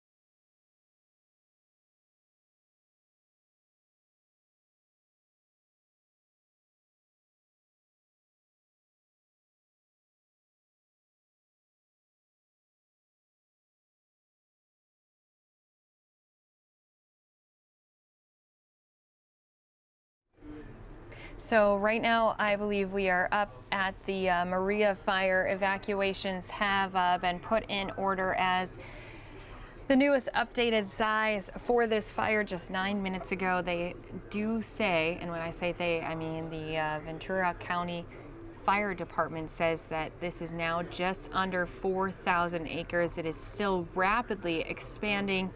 If you are in that area, you can always head out to vcemergency.com to see if you may be one of those people. They are asking to evacuate the area. I do want to show this dramatic picture of firefighters helping homeowners not only evacuate, but they are also in the process of trying to protect those homes. So as Skyfox continues to move around, here's a quick photo of that. You can see the blaze definitely making its way towards homes in the Santa Paula area of California. Back out to our live picture, though, as we are watching it. Looks a little less glowing than when we were there earlier, less of those big flames, but as you can see, it's still a lot of different areas that firefighters are going to have to keep their eye on, and of course those weather conditions are just going to make those spread even faster. Getting a little closer zoom in look, the flames definitely still dramatic as you are up close to them. We say when you're up above and you only see these little glowing areas, oh wow, it looks like it's getting better, but when you are down fighting it on the ground like those firefighters are, you know just how just damaging those flames can actually be. And of course they're going to be trying to get any part of this contained. Last update that I saw for containment numbers was 0%, but that was again before they'd told us the new size of this fire. They do have approximately 1,800 structures, 7,500 residents in the mandatory evacuation area. So again, you can go to vcemergency.com for more on that.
That is some dramatic footage that we are seeing. Again, this is a live picture up above with Skyfox KTTV bringing us this feed as 1,800 structures, 7,500 residents are right in the path of this fire. And the fire department's latest tweets do say mandatory evacuations are happening in the area for many of those residents as this fire continues to spread. They are calling it a slow rate of spread on the Santa Paula side, but it is moving westward rapidly.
So as we are getting live looks from this Maria fire up above with Skyfox, we do know structures are threatened and crews are in place for structure protection as fire helicopters continue to make water drops on the flames from above.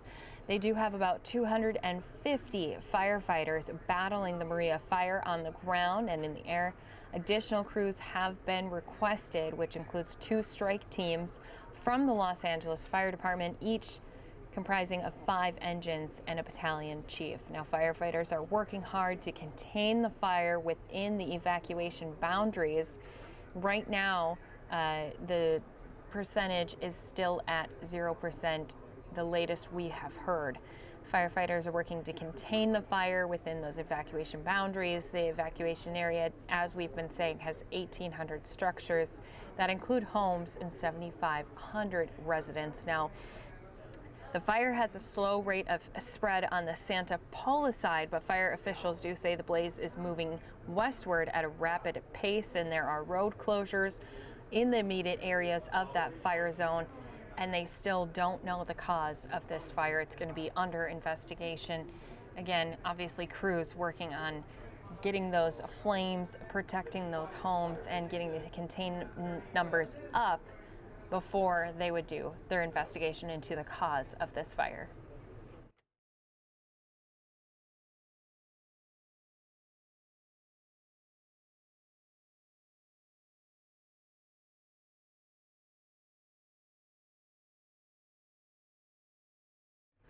Just want to give you a quick look at the latest tweet from, again, the Ventura County Fire Department. The PIO just tweeted out 11 minutes ago. You can see there that the Maria fire is now 4,000 acres, rapidly expanding. I'm going to actually make that a smaller video, smaller picture in that box, as Skyfox is giving us some amazing footage coming from here. Again, thoughts going out to all of those firefighters, all of those residents in this area that are affected currently. I know there's a lot of fires going on around the area, but this one has definitely spread rapidly, as we've been telling you. It started around 6:15 this evening, just on top of a mountain, a brush fire, which has now spread to nearly 4,000 acres. So going to be giving you this live look as long as we can for the next 15 minutes. If Skyfox decides to stay up in the air, which as far as I know, they are going into their newscast. So we'll have this picture taking us into the end of our stream here on News Now. We're going to be shutting things down here in 15 minutes. I, of course, will continue to update us with information coming in from this fire. And of course, we'll say goodbye before we do end our stream here tonight.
And you can see just how many different areas firefighters are having to keep an eye on. They also are making sure to protect these homes that are in the path of the fire. I also just heard someone's been reading some of the latest info on this Maria fire. They say there may be an oil company or place in the path of this fire, saying that they have extra firefighters protecting that so it doesn't spread to where they do have that sitting. So again, going to work on getting you a little more information before we shut down our stream here this Thursday night.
So just to repeat ourselves one last time before we shut things down, we are up above with Skyfox, this Maria fire, which has been going on for 3.5 hours as more than 750 firefighters, both on the ground, in the air, as we're getting a look at that, are fighting this fire. In that 3.5 hours, it grew from just a brush fire to quickly 150 acres, 750, and now nearly 4,000 acres. As you can see, it has gone down the mountain, kind of going in all different directions, but they are reporting that winds from the east are pushing this fire west, and the Maria fire has burned, like we said, 4,000 acres.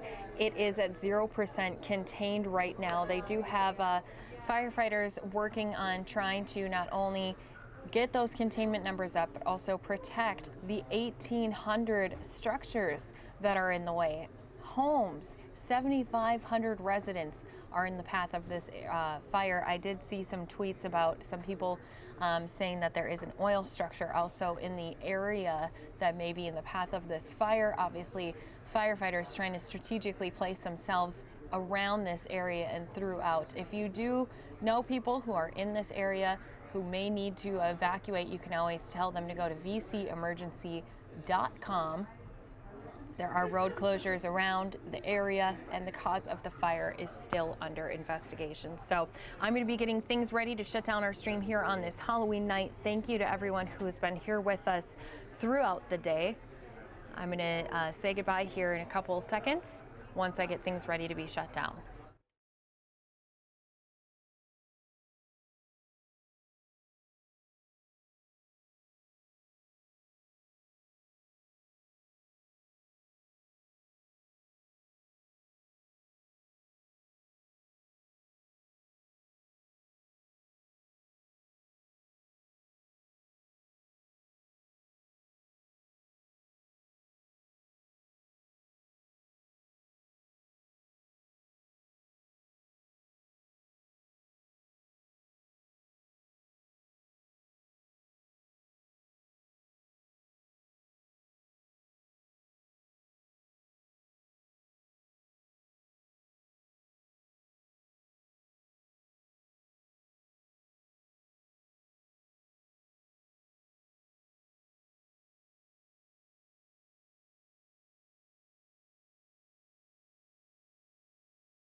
All right, guys, that is going to do it for us here at News Now. Just want to say thanks again to everyone for tuning in. Hope you had a great Halloween night.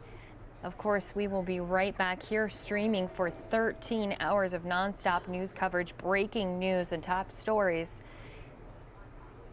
9 a.m. is what time Mike Page kicks off our stream. If you noticed this morning, he started the stream early because we had so much news content to get to you, especially with that impeachment inquiry vote happening with Congress today. So just want to say thanks again for being here with us. You can always tune back in tomorrow, 9 a.m. to 10 p.m. Hope you have a great rest of your night.